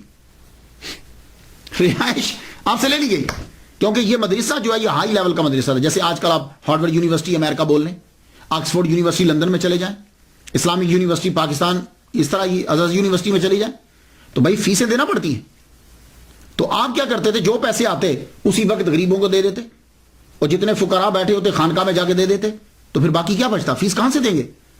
تو آپ کو رہائش آپ سے واپس لے لی گئی. جب رہائش واپس لے لی گئی، لیکن اتنا کیا گیا کہ کہا چونکہ آپ محنتی ہو، پڑھتے بہت اچھا ہو، اس لیے ہم آپ کو سبق پڑھنے کی اجازت دیتے ہیں، رہائش کی نہیں. تو آپ عبد القادر گیلانی رحمۃ اللہ علیہ کیا کرتے، آپ المدرسہ النظامیہ میں جاتے، سبق پڑھتے، اس کے بعد کتاب لے کے واپس جنگل میں چلے جاتے. اب دھوپ ہے یا بارش ہے، اب وہاں بیٹھے آپ پڑھ رہے ہیں، دھوپ ہو جاتی تو کتاب بچ جاتی، بارش ہوتی تو اب کتاب کو بچانے کے لیے چلتے. سر کے اوپر ایک امامہ شریف ہوتا پرانا، اور ایک جبہ آپ نے ذبح تن کیا ہوتا، بس اس طریقے سے آپ نے پڑھا. اور کئی دن تک آپ کو کھانا نہیں ملتا. اور آج تو مدرسہ کے اندر کھانے ملتے ہیں، کئی دن تک کھانا آپ کو نہیں ملتا. اور اگر کھانا ملتا بھی ہے، پیسے آتے بھی ہیں، تو فوراً فقراء میں تقسیم کر دیتے یا غریب طلباء میں تقسیم کر دیتے. آپ فرماتے ہیں کہ میں وہاں پڑھتا رہا، اور طالب علم 8 سالہ دور کس طرح گزاریں گے. فرماتے ہیں کہ ایک مرتبہ کیا ہوا کہ ایک یعقوبہ شہر کے بارے میں پتہ چلا کہ وہاں کے لوگ جو ہیں بڑے اچھے ہیں، کیونکہ وہاں شیخ شریف یعقوبی رحمۃ اللہ علیہ، اللہ کے ولی، بہترین مقرر، وائز، ان کی وجہ سے وہ لوگ بڑے ہی نرم دل ہیں. وہ کیا کرتے ہیں کہ جب ان کی فصل پک جاتی ہے تو وہ غرباء کو، فقراء کو، طلباء کو جو ہیں وہ فصل میں سے دیتے ہیں. تو لڑکوں نے یہ کہا کہ آؤ عبد القادر تم بھی چلو ہمارے ساتھ. اللہ تعالیٰ نے آپ کی ملاقات ایک بزرگ سے کروانی تھی، ورنہ کھانے کا تو آپ کو ابھی فکر رہتی نہیں تھی. آپ ان کے ساتھ چل پڑے. جو ہی یعقوبہ شہر کے اندر داخل ہوئے، اس گاؤں میں داخل ہوئے، تو کسی نے بتایا کہ یہاں شیخ شریف یعقوبی رحمۃ اللہ علیہ ہوتے. فرمانے لگے اس وقت کہاں ہیں؟ کہا اس وقت وہ لیکچر دے رہے ہیں، یعنی واز فرما رہے ہیں، اور لوگ واز سن رہے ہیں. عبد القادر گیلانی رحمۃ اللہ علیہ آئے تھے اناج لینے، چھوڑا لڑکوں کو، کہا تم جاؤ. آپ فوراً بھاگے اور ان کے حلقہ کے اندر بیٹھ کے جا کے بات سننے لگ گئے. شیخ شریف یعقوبی رحمۃ اللہ علیہ تقریر فرما رہے ہیں اور سب سن رہے ہیں. اور جب آپ کا بات ختم ہوا، سب اٹھ کے چلے گئے. کسی کو سوال پوچھنا تھا، اس نے پوچھا، اور آپ وہاں دور ان کے سامنے مؤدب ہو کے بیٹھے. آپ جب جانے لگے تو آپ نے دیکھا کہ یہ لڑکا ابھی تک نہیں گیا. تو شیخ شریف یعقوبی رحمۃ اللہ علیہ کہنے لگے آپ کو کچھ مجھ سے پوچھنا ہے؟ میں جا رہا ہوں. کھڑے ہو کے عرض کرتے ہیں حضور آپ نے سب کو نصیحت کی، مجھے کوئی خاص نصیحت فرمائے. شیخ شریف یعقوبی رحمۃ اللہ علیہ نے یوں دیکھا لڑکے کو سر سے پاؤں تک. ایک دم سے آپ کا چہرہ جو ہے اس میں تبدیلی آئے. تو اس وقت فرمانے لگے طالبان حق کسی غیر کے آگے ہاتھ نہیں پھیلاتے. عبد القادر گیلانی رحمۃ اللہ فرماتے میرے جسم میں ایک ایسی عجیب سی کیفیت طاری ہو گئی. میں نے اناج چھوڑا اور بھاگ گیا واپس بغداد، واپس چلا گیا. یہ کمال تھا ان کا. شیخ شریف یعقوبی رحمۃ اللہ علیہ کا بڑی سادہ تقریر فرماتے تھے، لیکن مجمع میں جتنے لوگ بیٹھے ہوتے تھے ہر ایک کو اپنی بساط کے مطابق حصہ مل جایا کرتا تھا. کئی روز آپ کے فاقوں میں گزر جاتے. ایک مرتبہ کیا ہوا کہ 20 دن تک آپ کو کھانا نہیں ملا، کیونکہ بغداد میں قحط پڑ گیا ہے. آپ باہر نکلے کہ میں کسی درخت سے پتے توڑ کر ہی کھا لوں. یہ تو ایک درخت کے ساتھ دیکھا کتنے 10 20 آدمی لگے اور پتے یوں توڑ کے کھا رہے. آپ واپس آ گئے. جب واپس آئے تو مسجد میں انٹر ہوئے، داخل ہوئے تو نڈھال ہو کے گر گئے، فاقوں کی وجہ سے گر گئے. اور آپ اپنے جسم کو یوں گھسیٹتے ہوئے مسجد کے کارنر میں لے گئے اور یوں جا کے سمٹ کے نیچے بیٹھ گئے. وہاں نڈھال ہوئے. ایک صاحب مسجد میں داخل ہوئے، ان کے ہاتھ میں کھانا تھا، اور جو آدمی بھوکا ہو نا تو وہ حس بڑی تیز ہو جاتی ہے. وہ سامنے ان کو ان کا احساس نہیں ہوا، وہ وہاں بیٹھ کر کھانا انہوں نے کھولا اور کھانے لگے. بھونا ہوا گوشت اور روٹی تھی. حضرت غوث پاک فرماتے ہیں کہ جب وہ اپنے منہ میں لقمہ ڈالنے لگتا تھا میرا منہ کھل جاتا تھا. شاید روٹی کھاتے اس کی نظر مجھ پہ پڑ گئی. میں ایک دم سے سیدھا ہو بیٹھ گیا. میں وہ آدمی وہاں سے اٹھ کر میرے پاس آ گیا، میرے سامنے آ کر اس نے کھانا رکھ دیا. کھانا رکھ کے کہنے لگا تم کھا لو، میرا یہ کھانا نہیں ہے، میں بھی کسی کا کھا رہا ہوں۔ حضرت عبد القادر گیلانی رحمۃ اللہ نے ہاتھ یوں ہی رکھ لیا، فرمایا لگے تم کس کا کھا رہے ہو؟ یہ کہنے لگے میں گیلان سے آیا ہوں، کوئی عبد القادر لڑکا تھا، ان کی والدہ نے کوئی 8 دینار بھیجے تھے۔ اس سے اندازہ لگائیے کہ دینار سونے کا، اس کے اندر درم ہوتے ہیں، درم کے پھر آگے ٹوٹتے ہیں تو شرفیاں بندی، تو بڑا رقم ہوتی تھی۔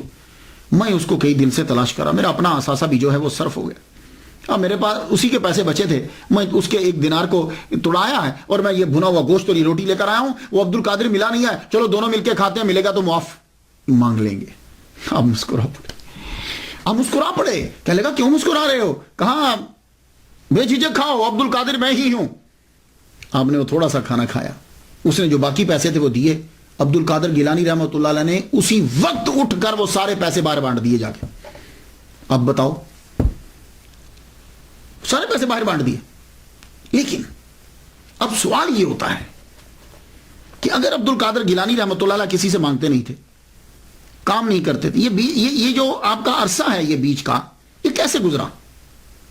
یعنی 18 سال کی عمر سے لے کے 46 سال کی عمر تک، 18 سال سے تو آپ آگے تھے، تو یہ پھر کیسے ہوا؟ میں نے پھر اس کی ریسرچ کی، تو کیا آپ ساری زندگی ہی بھوکے رہے؟ نہیں، آپ روزہ بھی رکھتے تھے، مسلسل بھی رکھتے تھے، فاقوں، لیکن بیچ میں ایسا ہوا کہ آپ جب پڑھنے لگتے تھے تو فاقوں کی وجہ سے کیا ہوتا تھا کہ پڑھا نہیں جاتا تھا، اتنے فاقے ہوئے، پڑھا نہیں جاتا تھا، یوں گر جاتے آپ۔ تو حتیف غیبی سے آواز آئی، جاؤ اٹھو، تعلیم کے لیے خوراک کا ہونا ضروری ہے، کوتے لا یموت تو چاہیے نا، اٹھو، اتنی روٹی تو حاصل کر لو کہ جتنا پڑھ تو سکو آسانی سے۔ کہنے لگے میرے پاس تو پیسے نہیں ہیں، میں کہاں سے لوں؟ کہا جاؤ تم جا کے کرو، پیسوں کا بندوبست بھی ہم کر دیں گے، اٹھو۔ عبد القادر گیلانی فرماتے ہیں کہ میں اٹھا، بڑا مشکل کٹن مرلا تھا میرے لیے۔ فرماتے ہیں میں آگے بڑھا تو ایک نان بھائی کی دکان پر میں گیا، یہ تنور پہ جو روٹی لگاتے، تو میں اس سے بات کرنے لگا۔ کہتے ہیں کہ میں نے اسے کہا کہ مجھے 1.5 روٹی روزانہ دے دیا کرو، 1.5 روٹی 24 گھنٹے میں 1.5 روٹی، یہ جو آپ کا 8 سالہ پڑھائی کا دور ہے، 1.5 روٹی مجھے روزانہ دے دیا کرو، اور جب آئیں گے اس شرط پہ، جب آئیں گے تو میں تمہیں دے دوں گا، اور اگر نہ آئے میں مر گیا تو تم مجھے معاف کر دینا۔ یہ جملہ کہا تو نان بھائی رو پڑا، وہ تنور پہ روٹیاں لگانے والا رو پڑا، کہنے لگا ٹھیک ہے تم 1.5 روٹی لے جایا کرو۔ آپ وہاں سے 1.5 روٹی لیتے، پورے 24 گھنٹے میں، یہ پڑھائی کے دوران کی بات کر رہا ہوں جو 8 سالہ دور ہے، کچھ عرصہ آپ نے روٹی لی، پھر کچھ عرصہ بند کر دی بند میں، اور فاقوں کی وجہ سے وہی حال ہو گیا، جب آپ پڑھ رہے ہیں پڑھتے پڑھتے پھر نہیں ڈالو کے گرے پڑے۔ آواز آئی ہم نے آپ سے کہا تھا کہ جاؤ جا کے وہاں سے روٹی لے لیا کرو، کہا روٹی تو میں لینے جاتا ہوں، اب اس کے پیسے کون دے گا؟ مجھے شرم اور ندامت آتی ہے کہ میں آپ اس کے پاس جاؤں، اس کا تو کئی ماہ کا قرضہ بن چکا ہے۔ اچھا جاؤ فلاں جگہ پہ پہنچو، فلاں ایک خاص جگہ بتائی گئی، وہاں تمہاری قرضے چکانے کا سبب پڑا ہوا ہے۔ آپ وہاں پہنچے، جگہ کو کوئی نہیں جانتا تھا، آپ اس جگہ پہ گئے تو سونے کا ٹکڑا وہاں چھوٹا سا پڑا ہوا تھا، آپ نے وہ لیا، اسے بیچا اور نان بھائی کا قرضہ جو ہے وہ چکا دیا۔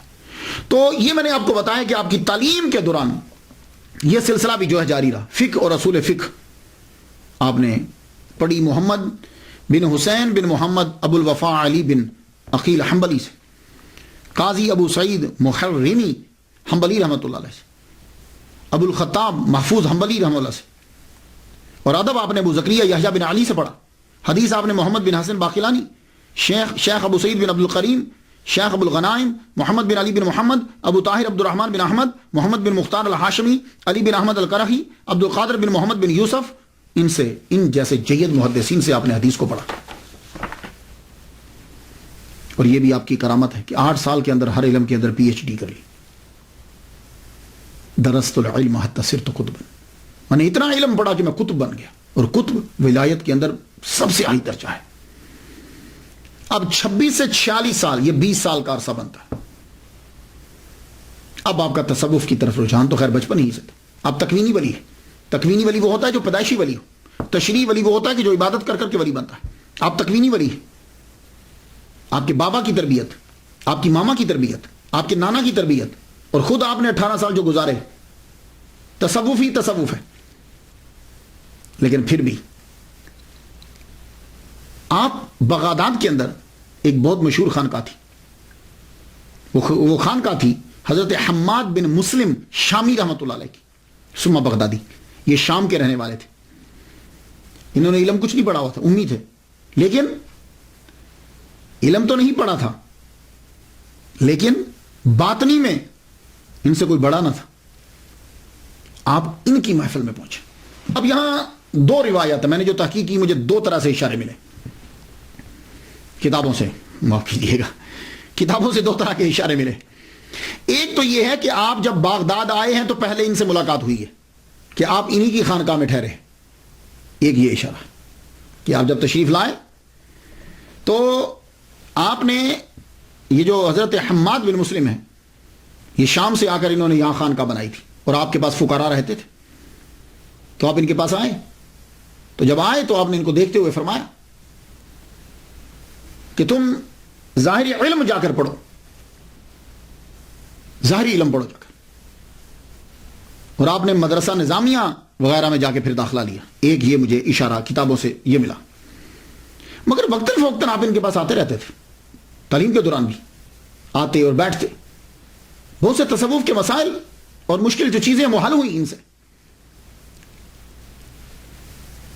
اور آپ فرمایا کرتے تھے کہ یہ جو اجمی ہے نا، کیونکہ آپ فارسی بولتے تھے نا، یہ جو اجمی ہے نا ایک دن ولایت کے بڑے اعلیٰ مرتبہ پہ فائز ہوگا. اور میں دیکھ رہا ہوں کہ 2 جھنڈے اس کے سر کے اوپر ہیں اور اس کی آسمانوں پر بڑی شہرت ہے. یہ حضرت حماد بن مسلم کہہ رہے ہیں. اور دوسرا نظریہ یہ ہے کہ آپ کی ملاقات حضرت حماد سے تحصیل علم کے بعد ہوئی ہے. یہ دوسرا جو مجھے کتابوں سے اشارہ ملا. وہ کیسے کہ جب آپ نے تمام علوم 8 سال کے اندر جب آپ نے پڑھ لیا، پڑھنے کے بعد بغداد کی حالت آپ نے دیکھی تھی، فتنہ و فساد ہر جگہ، عیاشی ہے، لوگ دین سے ہٹے ہوئے ہیں. تو آپ نے بھی اپنی کتابیں پکڑی، جنگل کی طرف چل پڑے، نکلے. اب جب باب حلبہ کی طرف چلے تو وہاں سے صحرا کی طرف رستہ جاتا تھا. اب جانے لگے تو کسی شے نے یوں دھکا دیا کہ آپ نیچے گر گئے. نیچے گرے تو آواز آتی ہے کہاں جا رہے ہو؟ تو آپ نے بولا میں جا رہا ہوں، میرا دین تو بچ جائے، میں اپنے دین کو بچانے کے لیے جا رہا ہوں. تو آواز آتی ہے مت چھوڑ کر جاؤ، واپس جاؤ، اللہ کی مخلوق کو تم سے فیض پہنچے گا. آپ بولے مجھے اپنے دین کی حفاظت کرنا ہے. آواز آئی تمہارے دین کی کہ تم فکر مت کرو، اللہ تعالیٰ تمہارے دین کو بچائے گا تیرے لیے، بلکہ تو دین کی خدمت کرے گا. یہ ہے دوسرا. آپ وہاں سے اٹھے، واپس آ گئے. واپس آئے تو بغداد کی ایک گلی سے گزر رہے تھے، سنسان گلی ہے، کوئی بھی نہیں ہے. تو پیچھے سے ایک دم سے ایک دروازہ کھلا اور آواز آئی کل کہاں جا رہے تھے؟ آپ نے مڑ کر دیکھا تو دروازہ بند ہو چکا تھا. اب چھان بین کی آپ نے کہ یہ کون ہے کہ جو میرے راز کو جانتا ہے. تو معلوم ہوئی حضرت حماد بن مسلم دباس شامی سما بغدادی رحمۃ اللہ علیہ. آپ پھر ان کے گھر پہنچے. پہلے روز تو انہوں نے بڑی آؤ بھگت کی، بڑی محبت سے پیش آئے. آہستہ آہستہ آپ ان کو اپنے سے جدا کرنے لگے. تم یہاں کیوں آ جاتے ہو؟ تمہارا ہمارے درویشوں کے پاس کیا تعلق؟ تم تو پڑھے لکھے ہو، جاؤ جا کے فقہ پڑھاؤ. اور ایک دن آپ آئے، کہنے لگے ہاں آج بڑی روٹیاں آئی تھیں لیکن ہم نے سب کھا ڈالی، ختم ہو گئیں. یہ اصل میں آپ ایسا کیوں کرتے تھے؟ حالانکہ ایک مرتبہ آپ نے سنا کہ کچھ آپ کی خانقاہ کے فقیر عبد القادر گیلانی رحمۃ اللہ کا مذاق اڑانے لگے کہ تم فقیہی ہو جاؤ. تو آپ نے ان سے مخاطب ہو کے معلوم ہے کیا جملے بولے تھے؟ آپ نے کہا تھا اے کتو، سنیے گا جملہ، تم اس کو تکلیف پہنچاتے ہو، تم میں سے ایک بھی اس کے مرتبہ کا نہیں ہے. یہ حضرت حماد بن مسلم اپنے خانقاہی لوگوں سے کہہ رہے. میں تو اس کو اس لیے اذیت دیتا ہوں. اب 3 وجہ. آپ کیوں اذیت دیتے؟ پہلی وجہ تو یہ ہے آپ نے خود بیان کی. فرماتے ہیں میں امتحاناً اسے اذیت دیتا ہوں لیکن وہ ایسا پہاڑ ہے کہ اس میں ذرا برابر جنبش نہیں ہوتی, اور اس اجمی کا اتنا رتبہ ہوگا کہ تمام اولیاء اس کی طرف رجوع کریں گے. اور دوسری وجہ, آپ کے پاس ان کا فیض نہیں تھا. عبد القادر گیلانی رحمۃ اللہ علیہ کا فیض حضرت حماد بن مسلم کے پاس نہیں تھا. وہ قاضی قضا حضرت ابو سعید مبارک مخرمی رحمۃ اللہ علیہ کے پاس تھا. یہ وجہ ہے. اس لیے آپ نے دیکھا ہوگا جب آپ کبھی اولیاء کرام کی سیرت کو پڑھیں تو آپ کو معلوم ہو جائے گا, ولی ان کے پاس جاتا ہے, فیض ہی کوئی نہیں. کہا جی نہیں, میں تمہارا فیض ہمارے پاس نہیں ہے, کسی اور کے پاس جاؤ. یوں ہی بھیجتے تھے. حضرت خواجہ باقی بلا کتنے لوگوں کے پاس گئے, اشرف جہانگیر سمنانی رحمۃ اللہ علیہ کتنوں کے پاس گئے. تو جہاں فیض ہوتا تھا وہ وہیں پہنچتے. تو عبد القادر گیلانی رحمۃ اللہ علیہ کو جو خلافت ملنا تھی وہ ان سے نہیں ملنا تھی. یہ دوسری وجہ. تیسری وجہ کیا ہے کہ ابھی ان کو مجاہدے اور کروانے ہیں, ابھی بڑا وقت ہے, کم از کم 14 سال ہیں باقی, ابھی 13-14 سال باقی ہیں. تو اب آپ نے کہا کہ اگر میں اپنے پاس محبت کروں گا یہ یہی رکے رہیں گے. تو جب آپ نے یوں اذیت دینا شروع کی, اب آپ سے آہستہ آہستہ وہاں سے کم ہو کر اب آپ نے اس کے بعد بایت جو کی وہ حضرت ابو سعید مبارک مخرمی رحمۃ اللہ علیہ کی بایت کی.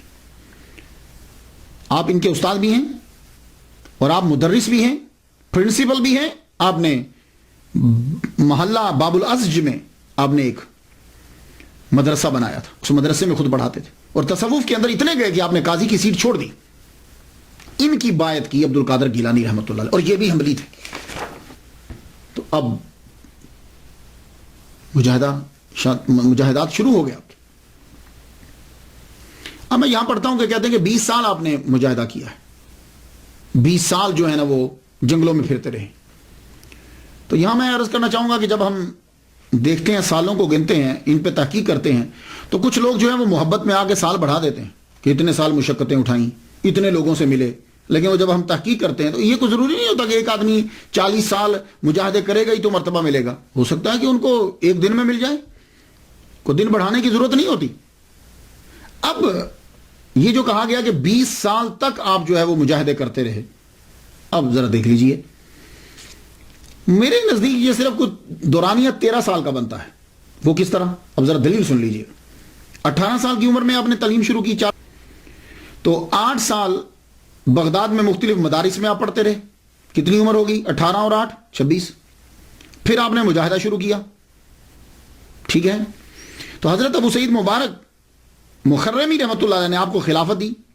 خلافت دینے کے بعد آپ کو اپنے مدرس کا انچارج, مدرسے کا انچارج بنایا, اور وہیں آپ کو تدریس کے لیے بھی بولا. تو آپ جانتے ہیں کہ مبارک مخرمی حنبلی رحمۃ اللہ علیہ کا وصال 513 میں ہوا ہے, 513 ہجری میں ہوا ہے. اور اس وقت حضرت عبد القادر گیلانی رحمۃ اللہ علیہ کی عمر 43 سال تھی. تو کم از کم اگر پیر کی موجودگی میں 3 سال بھی پڑھایا ہو تو آپ کی عمر 40 سال تو تھی جب آپ مدرسے میں ہوئے. تو جب مجاہدہ چھوڑا اور تدریس شروع کی 40 سال تو عمر ہونی چاہیے. تو اب آپ خود سوچ لیجئے کہ 26 سال کی عمر میں تو آپ پڑھ کر فارغ ہوئے ہیں, تو اب 26 کے بعد کتنے لگائیں گے آپ کے 40 بن جائیں. تو اسی لیے میں کہتا ہوں کہ آپ کا دورانیہ جو ہے وہ 13-14 سال کا ہے, اور اس میں 11 سال آپ کا مجاہدہ جو ہے وہ برج کا ہے. ہاں اگر کوئی صاحب یہ کہتے ہیں کہ جی ہم ان کا مجاہدہ جو ہے وہ دوران تعلیم کا دورانیہ جو ہے وہ بھی شامل کرتے ہیں, تو ٹھیک ہے, پھر اس کے پھر بن جاتا ہے کہ اگر آپ یہ کہیں کہ وہ بھی مجاہدہ ہی تھا. آپ نے پڑھا, پڑھنے کے بعد اب آپ ریاضت اور مجاہدے کے لیے اپنے پیر کی کہنے کے اوپر حضرت خضر علیہ السلام بھی آپ کی تربیت کر رہے. پہلے وہ سال کے بعد آتے تھے, 3 سال تک انہوں نے اسی طرح کیا. وہ 1 سال میں آتے, پھر سال کے بعد آتے, پھر سال کے بعد آتے, پھر اس کے بعد آپ زیادہ آنے لگ گئے, آپ کی تربیت کرتے. بلکہ بعض اوقات تو ایسا ہوتا کہ آپ رہتے ہی ان کے ساتھ. اب انسان کی جو بھری جوانی ہوتی ہے, 40 سال تک انسان کی تقریباً جوانی رہتی ہے اگر وہ اپنی چیزوں کو سنبھال کے رکھے. 40 سال تک تو رہتی. اب 40 سال کے اندر عبد القادر گیلانی رحمۃ اللہ علیہ کے کردار پر کوئی آدمی انگلی نہیں اٹھا سکتا کہ وہ یہ کہے کہ یہ عبد القادر گیلانی رحمۃ اللہ نے یوں کیا. ولادت سے لے کے 40 سال تک یہ بھری جوانی کا ٹائم ہے. جب سے آپ جوان 18 سے لے لیجیے, کوئی آدمی انگلی نہیں اٹھا سکتا. لیکن اس کو کنٹرول کرنے کے لیے آدمی کے لیے سب سے بہترین طریقہ یہ ہوتا ہے روزے. تو عبد القادر گیلانی رحمۃ اللہ علیہ نے روزے رکھے. آپ کی عمر 18 سال کے بعد 40 سال تک بیچ میں مجاہدہ اور تعلیم کا دورانیہ روزے رکھ رہے ہیں. سحری اور افطار، سحری اور افطار. لیکن سحری اور افطار ہوتا کیسے؟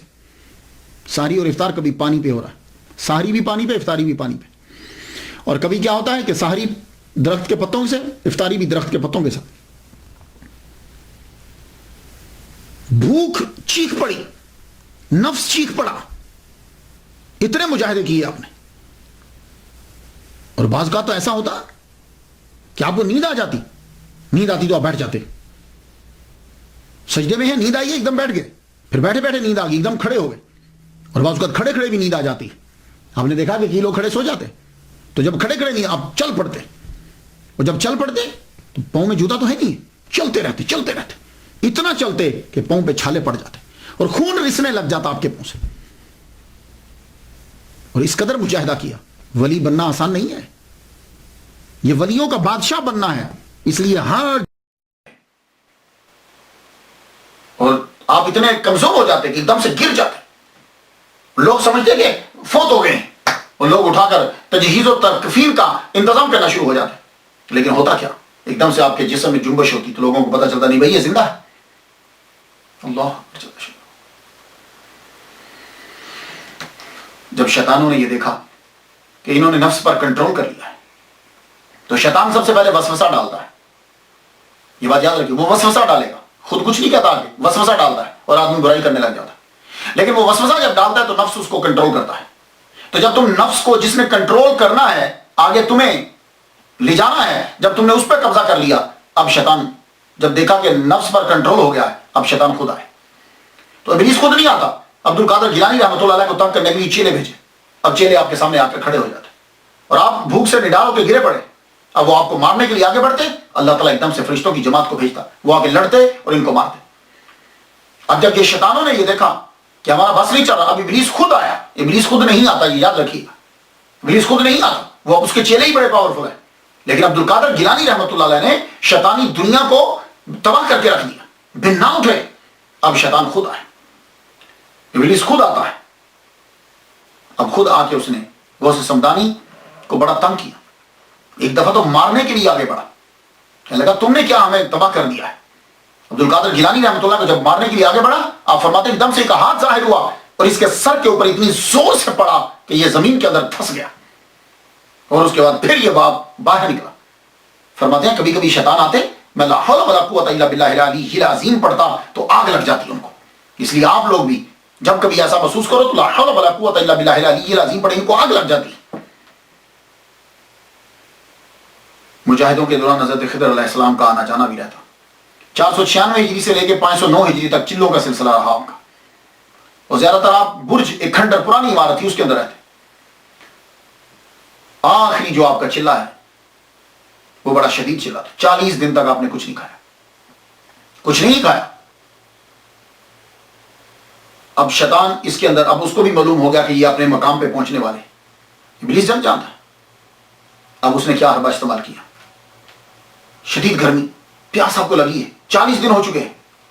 اب بادلوں میں آ جاتا ہے اور آ کے کہتا ہے عبد القادر، اب یہ بہت بڑا اس جگہ پر آ کے بڑے بڑے ولی جو ہیں وہ پھسل جاتے ہیں. اے عبد القادر جاؤ، میں نے ساری نمازیں تم پہ معاف کر دی. کیونکہ آپ اس چلوں کے اندر بھی 5 وقت کی نماز ادا کر رہے ہیں. اب سوچئے کہ ایک آدمی نے 40 دن سے کچھ نہیں کھایا، وہ اٹھ کر کیسے نماز پڑھے گا؟ لیکن آپ نماز پڑھ رہے ہیں. جاؤ، میں نے اپنی نمازیں تم پر معاف کر دی، میں تم سے خوش ہوا. آپ نے ایک دم سے سوچا محمد مصطفیٰ صلی اللہ علیہ وسلم پر معاف نہیں ہے، حضور حضرت امام حسین رضی اللہ تعالیٰ عنہ کو معاف نہیں ہوئی، مجھے کس طریقے سے معاف ہو گئی، مجھے یہ کیسے معاف ہو گئی؟ کہنے لگے لا حول ولا قوت الا باللہ العلی العظیم. جب آپ نے یہ پڑھا ایک دم سے دھواں بن کر شیطان غائب ہو گیا. غائب ہوا تو جاتے ہوئے پھر ایک چوٹ لگا گیا. کہنے لگا عبد القادر تیرے علم نے تجھے بچا لیا. آپ نے فرمایا نہیں، خدا کے فضل نے مجھے بچا لیا. یہ چیزیں تھیں. اب یہ آخری تھا آپ کا. شیطان بھاگ گیا. اس نے کہا میں یہاں کامیاب نہیں ہو سکتا. اس لیے عبد القادر گیلانی رحمۃ اللہ کی کوئی بھی چیز ہو، ان کی فاتحہ یا ان کی نیاز یا ان کا کوئی، اس کے پاس شیطان بھڑکتا تک نہیں، کیونکہ وہ ایک مایوس ہو گیا. وہ کبھی بھی قریب نہیں آئے. عبد القادر جیلانی رحمۃ اللہ کے قریب کبھی نہیں آتا. تو آپ نے اب جب آخری ہے اللہ اکبر جل شانہ، اب آرڈر آ گیا آپ کے پیر و مرشد ابو سعید مبارک مخرمی رحمۃ اللہ علیہ کو آرڈر آیا. یا میں عرض کر جاؤں کہ اکثر بہت ساری کتابوں میں 80% بکس کے اندر میں نے مخزومی پڑھا ہے. یہ مخزومی نہیں ہے، ابو سعید مبارک مخزومی نہیں ہے، یہ بات یاد رکھیے گا. یہ مخرمی ہے. مخرم یہ محلہ ہے بغداد کے اندر، تو یہ وہاں رہتے تھے اس لیے مخرمی کہتے ہیں ان کو.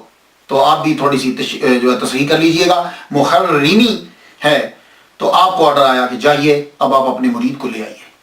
آپ کے مرید کو آنا چاہیے اور اسے معاشرے کی طرف لے آئیے تاکہ لوگ اس سے مستفید ہوں. حضرت ابو سعید مبارک مخرمی رحمۃ اللہ علیہ گئے، فرمان لگے اب تمہارا وقت پورا ہو گیا، اب تم میرے گھر چلے آؤ. آپ یہ کہہ کے واپس گھر آ گئے. واپس آئے تو آپ وہیں پڑے رہے. تھوڑی دیر کے بعد حضرت خضر علیہ السلام آئے. خضر علیہ السلام آئے تو آپ فرمان لگے جاؤ تمہارے پیر تمہارا انتظار کر رہے ہیں، پہنچو وہاں تم، اب معاشرے کو تمہاری ضرورت ہے. آپ اپنی طاقت کو جمع کرتے ہوئے اٹھے. جب پہنچے تو دیکھا ابو سعید مبارک مخرمی رحمۃ اللہ علیہ دروازے کے اوپر کھڑے انتظار کر رہے ہیں اور دیکھ کے مسکرانے لگے اور ویسے پیار سے کہنے لگے کیا ہمارا کہنا کافی نہیں تھا کہ خضر علیہ السلام کو جا کر کہنا پڑا. اندر گئے تو حضرت عبد القادر گیلانی رحمۃ اللہ علیہ فرماتے ہیں کہ اس وقت انہوں نے مجھے اپنے ہاتھوں سے روٹی کے یوں لقمے کر کر کے میرے منہ میں ڈالے. 40 دن سے یہ آخری چلا میرے منہ میں ڈالا. جو لقمہ میرے حلق سے نیچے اترتا تھا فرمان لگے مرتبہ اور درجہ بلند ہوتا جاتا تھا. روٹی ختم ہوئی تمام چیزیں مجھ پر آشکار ہوگی، ظاہر ہوگی. پھر آپ نے مجھے اپنا جبہ مبارک جو ہے وہ عطا کیا اور اسی وقت خلافت عطا فرما دی. تو حضرت الغوث الاعظم مرید ہے ابو سعید مبارک مخرمی حنبلی رحمۃ اللہ علیہ کے. یہ مرید ابو الحسن علی کرشی ہنکاری. یہاں بھی عرض کر جاؤں یہ لفظ جو ہے یہ حکار ہے. حکار کردوں کا ایک قبیلہ ہے. اکار بھی کہیں لکھا ہوا ہے، حکاری سے کہتے ہیں. یہ حکاری ہنکار بھی ہے، ہنکار ایک پہاڑ کا نام ہے. نہکاری بھی میں نے کہیں پڑھا ہے لیکن حکاری صحیح لفظ ہے، نہکاری یا ہنکاری. یہ مرید ہے محمد یوسف ترتوسی رحمۃ اللہ علیہ. یہ مرید عبد الواحد تمیمی رحمۃ اللہ علیہ کے. یہ مرید عبد العزیز جمنی رحمۃ اللہ علیہ کے. یہ مرید حضرت ابوبکر شبلی رحمۃ اللہ علیہ کے. یہ مرید حضرت جنید بغدادی رحمۃ اللہ علیہ کے. اور یہ مرید حضرت سری ساختی رحمۃ اللہ علیہ کے. اور یہ مرید حضرت معروف کرخی رحمۃ اللہ علیہ کے. اور یہ مرید حضرت داؤد طائی رحمۃ اللہ علیہ کے. اور یہ مرید حضرت حبیب اعجمی رحمۃ اللہ علیہ کے. اور یہ مرید تھے حضرت حسن بصری رحمۃ اللہ علیہ کے. اور حضرت حسن بصری رحمۃ اللہ مرید حضرت مولا علی شیر خدا رضی اللہ عنہ. تو مولا علی شیر خدا نے وہ جبہ عطا فرمایا تھا تو وہ جبہ جو ہے انہیں مل گیا. خلافت جب ملی تو اب آپ نے فرمایا کہ دیکھو اب تمہاری تمام چیزیں مکمل ہو گئیں، اب تم میرے مدرسے میں پڑھانا شروع کر دو. تو آپ کے بنائے ہوئے مدرسے کا انچارج دے دیا. حضرت انچارج جب بنا دیا تو اسی مدرسے کا نام بعد میں مدرسہ قادریہ بنا. اسی مدرسے میں اب آپ کا روزہ طہارہ ہے. سن لیا آپ نے. تو حضرت حماد بن مسلم جو دباس شامی تھے بغدادی رحمۃ اللہ، ان کا وصال 525 ہجری میں ہوا. تب الغوث الاعظم رحمۃ اللہ علیہ کی عمر 55 سال تھی اور آپ کا مزار بھی بغداد کے اندر ہی ہے. حضرت ابو سعید مبارک مخرمی رحمۃ اللہ علیہ 513 ہجری میں آپ کا وصال ہوا. اس وقت حضرت غوث الاعظم رحمۃ اللہ علیہ کی عمر 43 سال تھی اور آپ کا مزار مبارک بھی آپ کے قائم کردہ مدرسہ میں ہی ہے. اللہ اکبر جل شانہ. اس کے بعد آپ نے تدریس اور تقریر شروع کر دی. پہلے تدریس شروع کی، تقریر آپ نے شروع نہیں کی. تدریس شروع کی اور آپ نے پڑھانا جب شروع کیا اسی مدرسے کے اندر فجر سے ظہر تک تفسیر، حدیث، فقہ، اصول فقہ پڑھاتے. ظہر کی نماز کے بعد آپ تجوید پڑھاتے. آہستہ آہستہ جو ہیں لوگ آپ کے مدرسہ میں آنا شروع ہو گئے. جب آپ پڑھانے لگے تو آپ ظہر سے تھوڑی دیر پہلے آپ کیلولہ کیا کرتے تھے. جب آپ کی عمر جو ہے وہ 51 سال کے قریب ہوئی، 51 سال آپ کی عمر ہوگی، پڑھاتے ہوئے تقریباً آپ کو 10 سال گزر گئے. 51 سال آپ کی عمر ہوئی تو قیلولہ فرما رہے ہیں کہ حضور صلی اللہ علیہ وسلم کا دیدار ہو گیا. اور آپ دیکھتے ہیں یوں سرکار صلی اللہ علیہ وسلم جلوہ فرمائیں اور آپ فرمانے لگے عبد القادر تو پڑھاتا کیوں نہیں، تقریر کیوں نہیں کرتا؟ عرض کی حضور یہ سب لوگ عربی بولتے ہیں، میں فارسی ہوں، اجمی ہوں، کیسے تقریر کروں؟ تو اسی وقت عالم رویا میں دیکھ رہے ہیں حضور صلی اللہ علیہ وسلم نے اپنا لعاب دہن ان کے منہ میں 7 مرتبہ ڈالا. فرمانے لگے آج سے تقریر شروع. اللہ اکبر جل شانہ. آج سے تقریر شروع. اور آپ جب اٹھتے ہی آپ نے اعلان کیا کہ ظہر کی نماز کے بعد میں تقریر کروں گا. تو یہ پہلی تقریر کہ ظہر کی نماز کے بعد جو ہے وہ میں تقریر کروں گا آپ نے اعلان کر دیا. جو ہی آپ ممبر پہ بیٹھے چند آدمی آگے تھے آپ کے، وہ جو شاگرد تھے کچھ وہ کچھ نمازی، آپ ممبر پہ بیٹھے اب تقریر کرنے لگے. تو آدمی جب ایک دم سے پہلی تقریر اور پھر بہت زیادہ علم ہو کہاں سے شروع کرے، پھر ایک دم ایک عجیب سی کیفیت طاری ہوئی. دیکھتے ہیں کہ مولا علی شیر خدا نظر آ رہے ہیں. فرماتے ہیں بیٹے تقریر شروع کیوں نہیں کرتے؟ کہا جھجک ہو رہی ہے. آپ نے 6 مرتبہ اپنا لعاب دہن ان کے منہ مبارک میں ڈالا. اب جو تقریر شروع کی، جس کے منہ مبارک میں نبی کا لعاب دہن ہو، مولا علی کا ہو، اللہ اکبر. ایک علم کا شہر ہے، دوسرا علم کا دروازہ ہے. اب غوث اعظم کے منہ سے کیوں نہیں نکلے گا سمندر؟ اللہ اکبر جل شانہ. تو 3 دن آپ تقریر فرماتے تھے، جمعہ کے دن، اتوار کے دن، منگل یا سوموار، ان دونوں کو بدل لیتے تھے. 3 دن آپ تقریر فرمایا کرتے تھے. آہستہ آہستہ مجمع بڑھنے لگ گیا، مسجد کم پڑ گئی، مدرسہ کم پڑ گیا، خانقاہ کم پڑ گئی. اس کے بعد باہر جو ہے وہ مجمع لگنے لگا. 70,000 تک آپ کا مجمع جو ہے وہ بڑھا. اللہ اکبر جل شانہ. 70,000 آدمی آپ کی تقریر سننے کے لیے آتے. 400 قلم دوات صرف پڑے ہوتے تھے جو آپ کی تقریر لکھتے تھے. پڑھنے کا طریقہ جو ہے وہ اس طرح ہوتا کہ ایک سب سے پہلے سید مسعود رحمۃ اللہ علیہ تلاوت فرماتا. تلاوت کرنے کے بعد اس کے اوپر آپ برجستہ تقریر شروع فرماتے.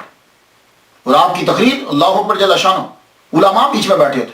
علامہ ابن جوزی جیسا پرنسپل اور محدث آپ کی تقریر سنتے. بڑے بڑے فقراء کی تو بات ہی چھوڑ دیجیے، رجال الغیب آپ کے جلسے کے اندر ہوتے. آپ تقریر فرماتے، بس کمال پھر ہوتا. اللہ تعالیٰ نے بڑا مرتبہ عطا فرمایا آپ کو. آپ نے 52 سال یا 51 سال کی عمر میں آپ نے پھر شادی کی. 4 شادیاں کی ہیں عبد القادر گیلانی رحمۃ اللہ علیہ. بی بی مدینہ بنت میر محمد پہلی زوجہ آپ کی. بی بی صادقہ بنت محمد شفیع دوسری بیوی آپ کی. بی بی صادقہ بنت محمد شفیع. Be be Momina, be be محبوبہ. اور اللہ تعالیٰ نے ان میں سے 49 بچے آپ کو عطا فرمائے. 20 لڑکے ہیں. میں اب جب پڑھتا ہوں تو 10 لڑکوں کے صرف نام ملتے ہیں، اور جب کتاب میں پڑھتا ہوں تو آگے 10 آپ کے پوتوں کے نام لکھے ہوتے ہیں. تو میرا خیال ہے کہ وہ پوتے بھی بیٹے ہی ہوتے ہیں. لوگوں نے شاید سمجھا کہ یہ 40 ایسے کر دیا یا 20 کر دیا، لیکن 10 جو ہے وہ آپ کو ملتے. 10 نام جو ہے وہ ہمیں ملے. لیکن خیر پھر بھی اللہ تعالیٰ نے آپ کو بہت اولاد جو ہے وہ عطا فرمائی. سب سے بڑی کرامت جو ہے ولی کامل کی وہ تصانیف ہوتی ہے. میں تو یہی کرامت سمجھتا ہوں. اور آپ کی تصانیف بھی اللہ اکبر جل شانہ. آدمی جب آج کے دور میں بھی پڑھتا ہے تو وہ لفظوں کے اندر وہ چاشنی، وہ روحانیت، وہ دبدبہ، وہ علم آج بھی نظر آتا ہے. آپ نے بہت سی کتابیں لکھی. فتوح الغیب اس کا موضوع تصوف ہے. اس کتاب میں ہر عنوان کے تحت قرآنی آیات اور احادیث آپ نے لکھی. یہ اس بات کی دال ہیں. اللہ تعالیٰ نے آپ کو بڑا علم عطا فرمایا. اس کے بعد آپ کی کتاب الفتح الربانی والفیض الرحمانی، یہ الفتح الربانی یہ بھی کتاب آپ کی. یہ جو کتاب ہے یہ آپ کے خطابات کا مجموعہ ہے. اس میں 62 خطابات ہیں. یہ میرے سامنے جو کتاب ہے نا، اس کے اندر 62 خطابات ہیں. 62 آپ کی، اور اس کو مجلس کا نام دیا گیا. اس میں جو پہلا خطبہ لکھا ہوا ہے وہ 3 شوال اتوار کی صبح 545 ہجری کو خانقاہ میں دیا. اور آخری خطبہ 8 شوال، یہ 62واں خطبہ ہے، 541 ہجری کو دیا. تو معلوم ہوا کہ اس کے اندر جو خطابات لکھے گئے ہیں نا وہ ترتیب سے نہیں لکھے گئے، کیونکہ آخری جو خطبہ 62واں ہے وہ 541 کا ہے، اور یہ جو پہلا ہے وہ 545 کا ہے. تو ترتیب سے نہیں ہے. تو لیکن اتنا ہے کہ 541 اور 545 کے بیچ میں، 46 کے بیچ میں جتنے خطابات ہیں وہ اس کے اندر آپ کے جمع کیے. اور زیادہ تر جو خطابات ہیں وہ مسجد معمورہ میں دیے گئے. مدرسہ معمورہ کے اندر جو ہیں یہ خطابات آپ کے دیے گئے. اور اس وقت آپ کی عمر 71 سے 75 سال میں یہ خطبات جو ہیں، یہ جو الفتح الربانی کے اندر ہے، آپ کی عمر 71 سے 75 ایئرس کے بیچ میں یہ خطبات جو ہیں وہ آپ کے، ان کو جمع کیا آپ کے نواسے سید عفیف الدین مبارک نے انہیں مرتب کیا. یہ سارے جو آپ کو ملتے ہیں. حضرت رحمت میرا بھی، میں جب سے امریکہ میں آیا ہوں میں تقریباً 50 کے قریب خطبات جو ہیں ان میں سے اقتباسات جو ہیں وہ پیش کر چکا. تو میں جتنے بھی علماء تک میری یہ بات پہنچے یا یہ جو 11ویں منانے والے ہیں ان سے میری ریکویسٹ ہے، ہمبلی ریکویسٹ ہے کہ آپ 11ویں کے اندر جو بھی مولوی بلائیں یا آپ خود ہوں تو آپ یہ سلسلہ شروع کریں. میں 12 سال سے امریکہ کے اندر اسی میں سے لیتا ہوں بات، اور وہ چیز نظر آتی ہے تاکہ جو اعتراض کرتے ہیں ان کو معلوم ہو کہ 11ویں شریف کیا ہے، 11ویں میں کیا ہوتا ہے. تو یہ کتاب جو ہے یہ بہت ضروری. آپ مولوی صاحب سے کہیں گے اسی سے خطبہ دیں، اسی سے شروع کریں تاکہ ان کی علمیت کا جو ہے وہ پتہ چلے. اس کے علاوہ مکتوبات سبحانی، یہ کتاب ان خطوط کا مجموعہ ہے جو آپ نے اپنی ظاہری حیات میں لوگوں کو لکھے تھے. نصائح اور لائحہ عمل کے لیے ایک یہ نمونہ ہے. مراتب الوجود کتاب ہے آپ کی. بشائر الخیرات آپ کی ہے. اس کے اندر حضور صلی اللہ علیہ وسلم پہ درود لکھے ہیں، جیسے دلائل الخیرات ہے نا، ایسے ہی الفیوزات ربانیہ فی الاوراد القادریہ کتاب ہے آپ کی، تحفۃ المتقین و سبیل العارفین کتاب ہے آپ کی، یواقیت الحکم آپ کی کتاب ہے، جلاء الخواطر فی الباطن والظاہر 45 مجالس ہیں، اس میں خطابات ہیں، سر الاسرار و مظہر الانوار فیما یحتاج الیہ الابرار، یہ آپ کی کتاب ہے، نام سے ہی پتہ چلتا ہے۔ اور یہ کتاب قادریہ سلسلے کے جتنے مشائخ ہیں جو خود کو قادری کہتا ہے اس کے پاس یہ کتاب ہونا ضروری ہے۔ الرسالۃ الغوثیہ، اس میں الہامات ہیں اور اسرار ہیں۔ غنیۃ الطالبین بڑی مشہور ہے، ویسے اس کا اصلی نام تو الغنیۃ لطالب طریق الحق کے ہے، لیکن غنیۃ الطالبین کے نام سے مشہور ہے۔ اس کتاب کے اندر عقائد ہیں، عبادات ہیں، معاملات ہیں، سب کو یکجا کر دیا گیا ہے، اور یہ بہت مفید کتاب ہے یہ۔ مگر کچھ لوگوں نے یہ کہا ہے کہ یہ کتاب آپ کی نہیں ہے۔ ان میں اضافات کو دے کر شاہ عبدالحق محدث دہلوی نے ترجمہ کرتے ہوئے کہا کہ میں نے اس کا ترجمہ اس لیے کیا کہ ہو سکتا ہے کہ کچھ باتیں ان کی ہوں، تو معلوم ہے کہ ان کے نزدیک بھی یہ کتاب ٹوٹل ان کی نہیں ہے۔ ملا القاری کے استاد علامہ ابن حجر مکی نے یہ کہا ہے کہ اس کتاب کے اندر کچھ شامل کر دیا گیا ہے، اور واقعی یہ تو میں نے بھی خود پڑھا ہے، میں نے ایک دو نسخے دیکھے ہیں اس کے اندر کہ کافی ساری چیزیں اس کے اندر بعد میں ڈال دی گئی۔ قصائد آپ نے بڑے لکھے، شاعر بھی غضب کے تھا قصیدہ، مگر قصیدہ غوثیہ جو ہے وہ اس کو بڑی شہرت جو ہے وہ ملی۔ اس قصیدہ کی بڑی بڑی شروحات ہوئی ہیں اور بڑے بڑے علماء نے کی ہیں۔ امام محمد رضا خان بریلوی رحمۃ اللہ علیہ نے، سید شاہ محمد غوث قادری رحمۃ اللہ، تقریباً کہتے ہیں 18 شروحات قصیدہ غوثیہ کی ہیں۔ اللہ اکبر جل جلالہ۔ اور اگر آپ 40 روز تک اسے پڑھیں اور اللہ تعالیٰ سے دعا مانگیں تو اللہ تعالیٰ اس کے صدقے سے دعا جو ہے وہ پوری فرما دیتا ہے۔ حزب الرجاء والانتہا، یہ بھی آپ کی کتاب ہے۔ میں آپ کی کرامات اور اخلاق کریمانہ کے بارے میں کیا لکھوں، یقین جانیے اتنی موٹی موٹی کتابیں ہیں۔ اب بھی مجھے لگ رہا ہے کہ ٹائم بہت زیادہ ہو چکا ہے، لیکن اتنا جان لیجئے محمد مصطفیٰ صلی اللہ علیہ وآلہ وسلم کی سیرت کا، اخلاق کا اور صورت کا بالکل نمونہ تھے آپ۔ ہر چیز میں محمد مصطفیٰ صلی اللہ علیہ وآلہ وسلم کی فضائل میں، خصائل میں، شمائل میں، ہر چیز میں، بس آپ صحابی نہ تھے اور نبی نہ تھے۔ یہ میرا جملہ، ذاتی جملہ سنیے گا، میں نے کہیں سے پڑھا نہیں ہے۔ آپ نبی نہ تھے اور صحابی نہ تھے، باقی سب کچھ تھے۔ اللہ نے اتنا آپ کو مرتبہ، کیونکہ نبی نبوت بند ہو گئی اور صحابی وہ ہوتا ہے جو ظاہری طور پہ سرکار صلی اللہ علیہ وسلم کو دے گا۔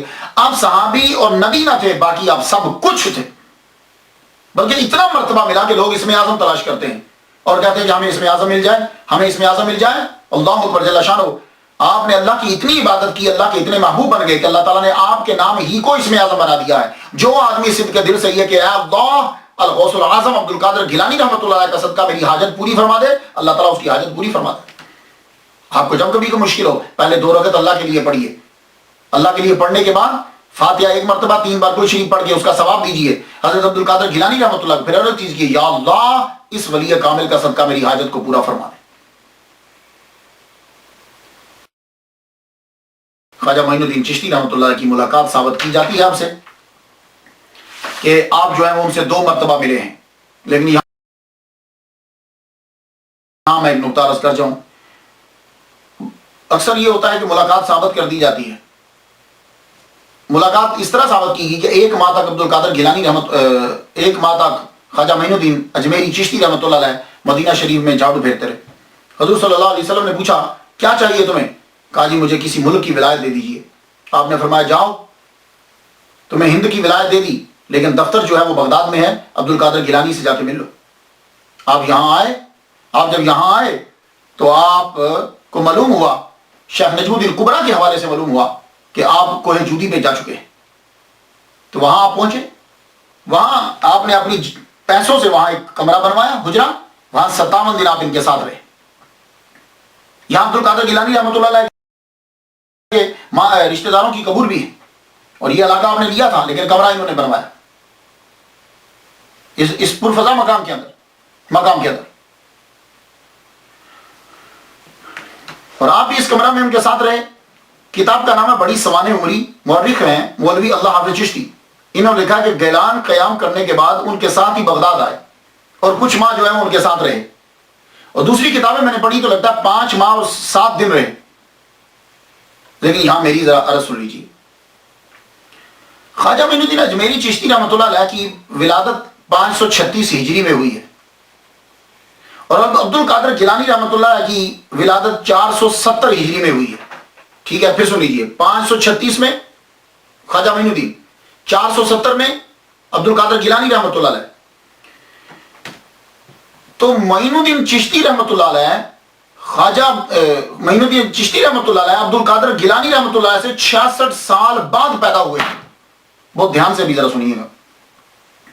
خواجہ معین الدین اجمیری چشتی رحمۃ اللہ علیہ عبد القادر گیلانی رحمۃ اللہ علیہ سے 66 سال 66 years after ان کے 66 سال بعد پیدا ہوئے. اور جب آپ پڑھ کر فارغ ہوئے تو آپ کی عمر 24 سال تھی. جائیے تاریخ پڑھ لیجیے. خواجہ معین الدین اجمیری چشتی کی عمر 24 سال تھی اور اس وقت غوث الاعظم کی عمر 90 سال تھی.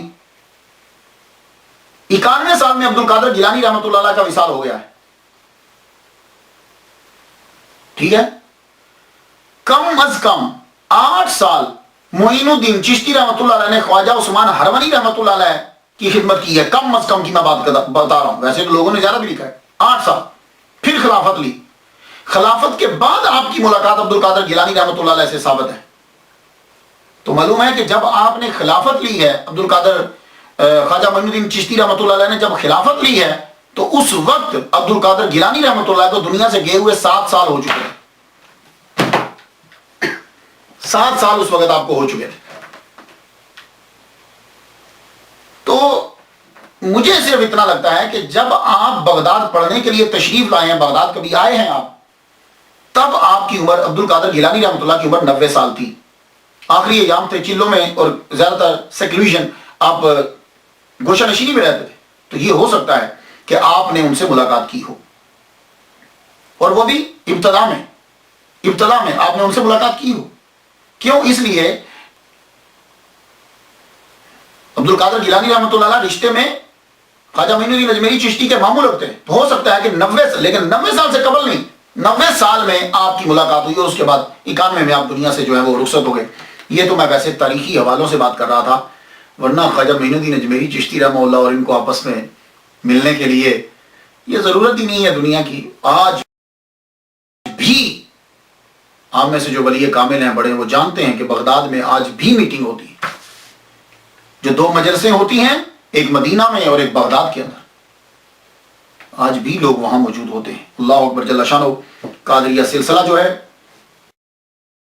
جس طرح فقہ میں تمام مذاہب امام اعظم کی طرف رجوع کرتے ہیں, اسی طرح تصوف میں کسی نہ کسی طرح تمام سلاسل جو ہیں وہ حضرت غوث اعظم کی طرف, الغوث الاعظم کی طرف رجوع کرتے ہیں. دنیا میں بہت سے سلاسل ہیں, 16 کا تو ذکر ملتا ہے, 4 کو اللہ تعالیٰ نے بڑی پذیرائی دی. شیخ عبد القادر گیلانی سلسلہ قادریہ, شیخ شہاب الدین سہروردی سلسلہ سہروردیہ, شیخ معین الدین چشتی سلسلہ چشتیہ, شیخ بہادر نقشبند سلسلہ نقشبندیہ. شاذلی سلسلہ بھی مشہور ہے مگر یہ عرب سائڈ پر ہے. تو ہندوستان میں قادریہ اور چشتیہ زیادہ مشہور ہے. ہندوستان بنگال میں حضرت شاہ نعمت اللہ قادری فیروز آبادی قادریہ سلسلے کو لے کر آئے. ہندوستان دکن میں حضرت شاہ نعمت اللہ قادری دکنی سلسلہ قادریہ کو لے کر آئے 1400 میں, یعنی 613 سال قبل. غوث پاک کے مدرسہ میں پڑھنے والے لوگوں نے پوری دنیا میں اسلام پھیلایا. وہاں سے لوگ نکلتے تھے, حتیٰ کہ چائنا میں, آج آپ چائنا میں بھی چلے جائیں تو وہاں بھی 6ٹھی جنریشن قادریہ سلسلہ کی 6ٹھی نسل پروان چڑھ رہے ہیں. مزار بھی ہیں اور قادریہ سلسلے کو ماننے والے بھی ہیں. آپ نے 91 سال اس دار فانی میں گزارے. اس کے بعد 8 کو 9 کو 10 کو 11 یا 14 یا 17 ربیع ثانی کو بروز اتوار دن کے وقت آپ دنیا سے رخصت ہو گئے. رخصت ہوئے تو آپ کے بیٹے نے آپ کا جنازہ پڑھا ہے. علامہ ابن جوزی کے نواسے علامہ شمس الدین ابو المظفر یوسف نے اپنی تاریخ میں لکھا ہے کہ آپ نے 561 ہجری میں وصال فرمایا. اتنا, جن کے مجمع میں تقریر سننے کے لیے 70,000 آدمی ہے, جب آپ دنیا سے گئے ہوں گے تو کتنے بندے ہوں گے؟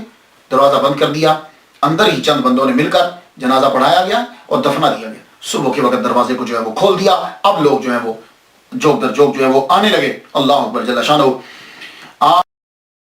آپ کا اور آپ کی اکثر اولاد کی قبریں آپ کے قرب و جوار ہی میں. آپ کا روزہ مدرسہ قادریہ میں سونے کی چاندی کی جالی آپ کے ارد گرد لگی ہے. مجھے سعادت جو ہے وہ یہ حاصل ہوئی کہ ان کے روزہ اطہر کی یہ چادر کبھی جب یاد آتی ہے ان کی تو اس چادر کو چوم لیتا ہوں اور اسے ہی رکھتا ہوں. اللہ تعالیٰ کرم فرما دیتا ہے. آپ کے لیے بھی دعا کرتا ہوں کہ اللہ تعالیٰ, کیونکہ جو بزرگوں کے در پہ لگ جاتی ہے چیز, یہ ان کے قبر کے اوپر بالکل یہ چادر تھی. اس کے علاوہ جب وہ پرانا تصحیح کی گئی اور جالی لگائی گئی تو کچھ کیلیں اور وہ مٹی بھی جو ہے وہاں کی وہ بھی میں نے میرے ادھر تبرکات جہاں پڑے میں نے اس جگہ پہ اس کو جا کے رکھا، میرے پاس آج بھی ہیں۔ اللہ تعالیٰ ان چیزوں کے صدقے سے سب پہ جو ہے وہ کرم فرمائے۔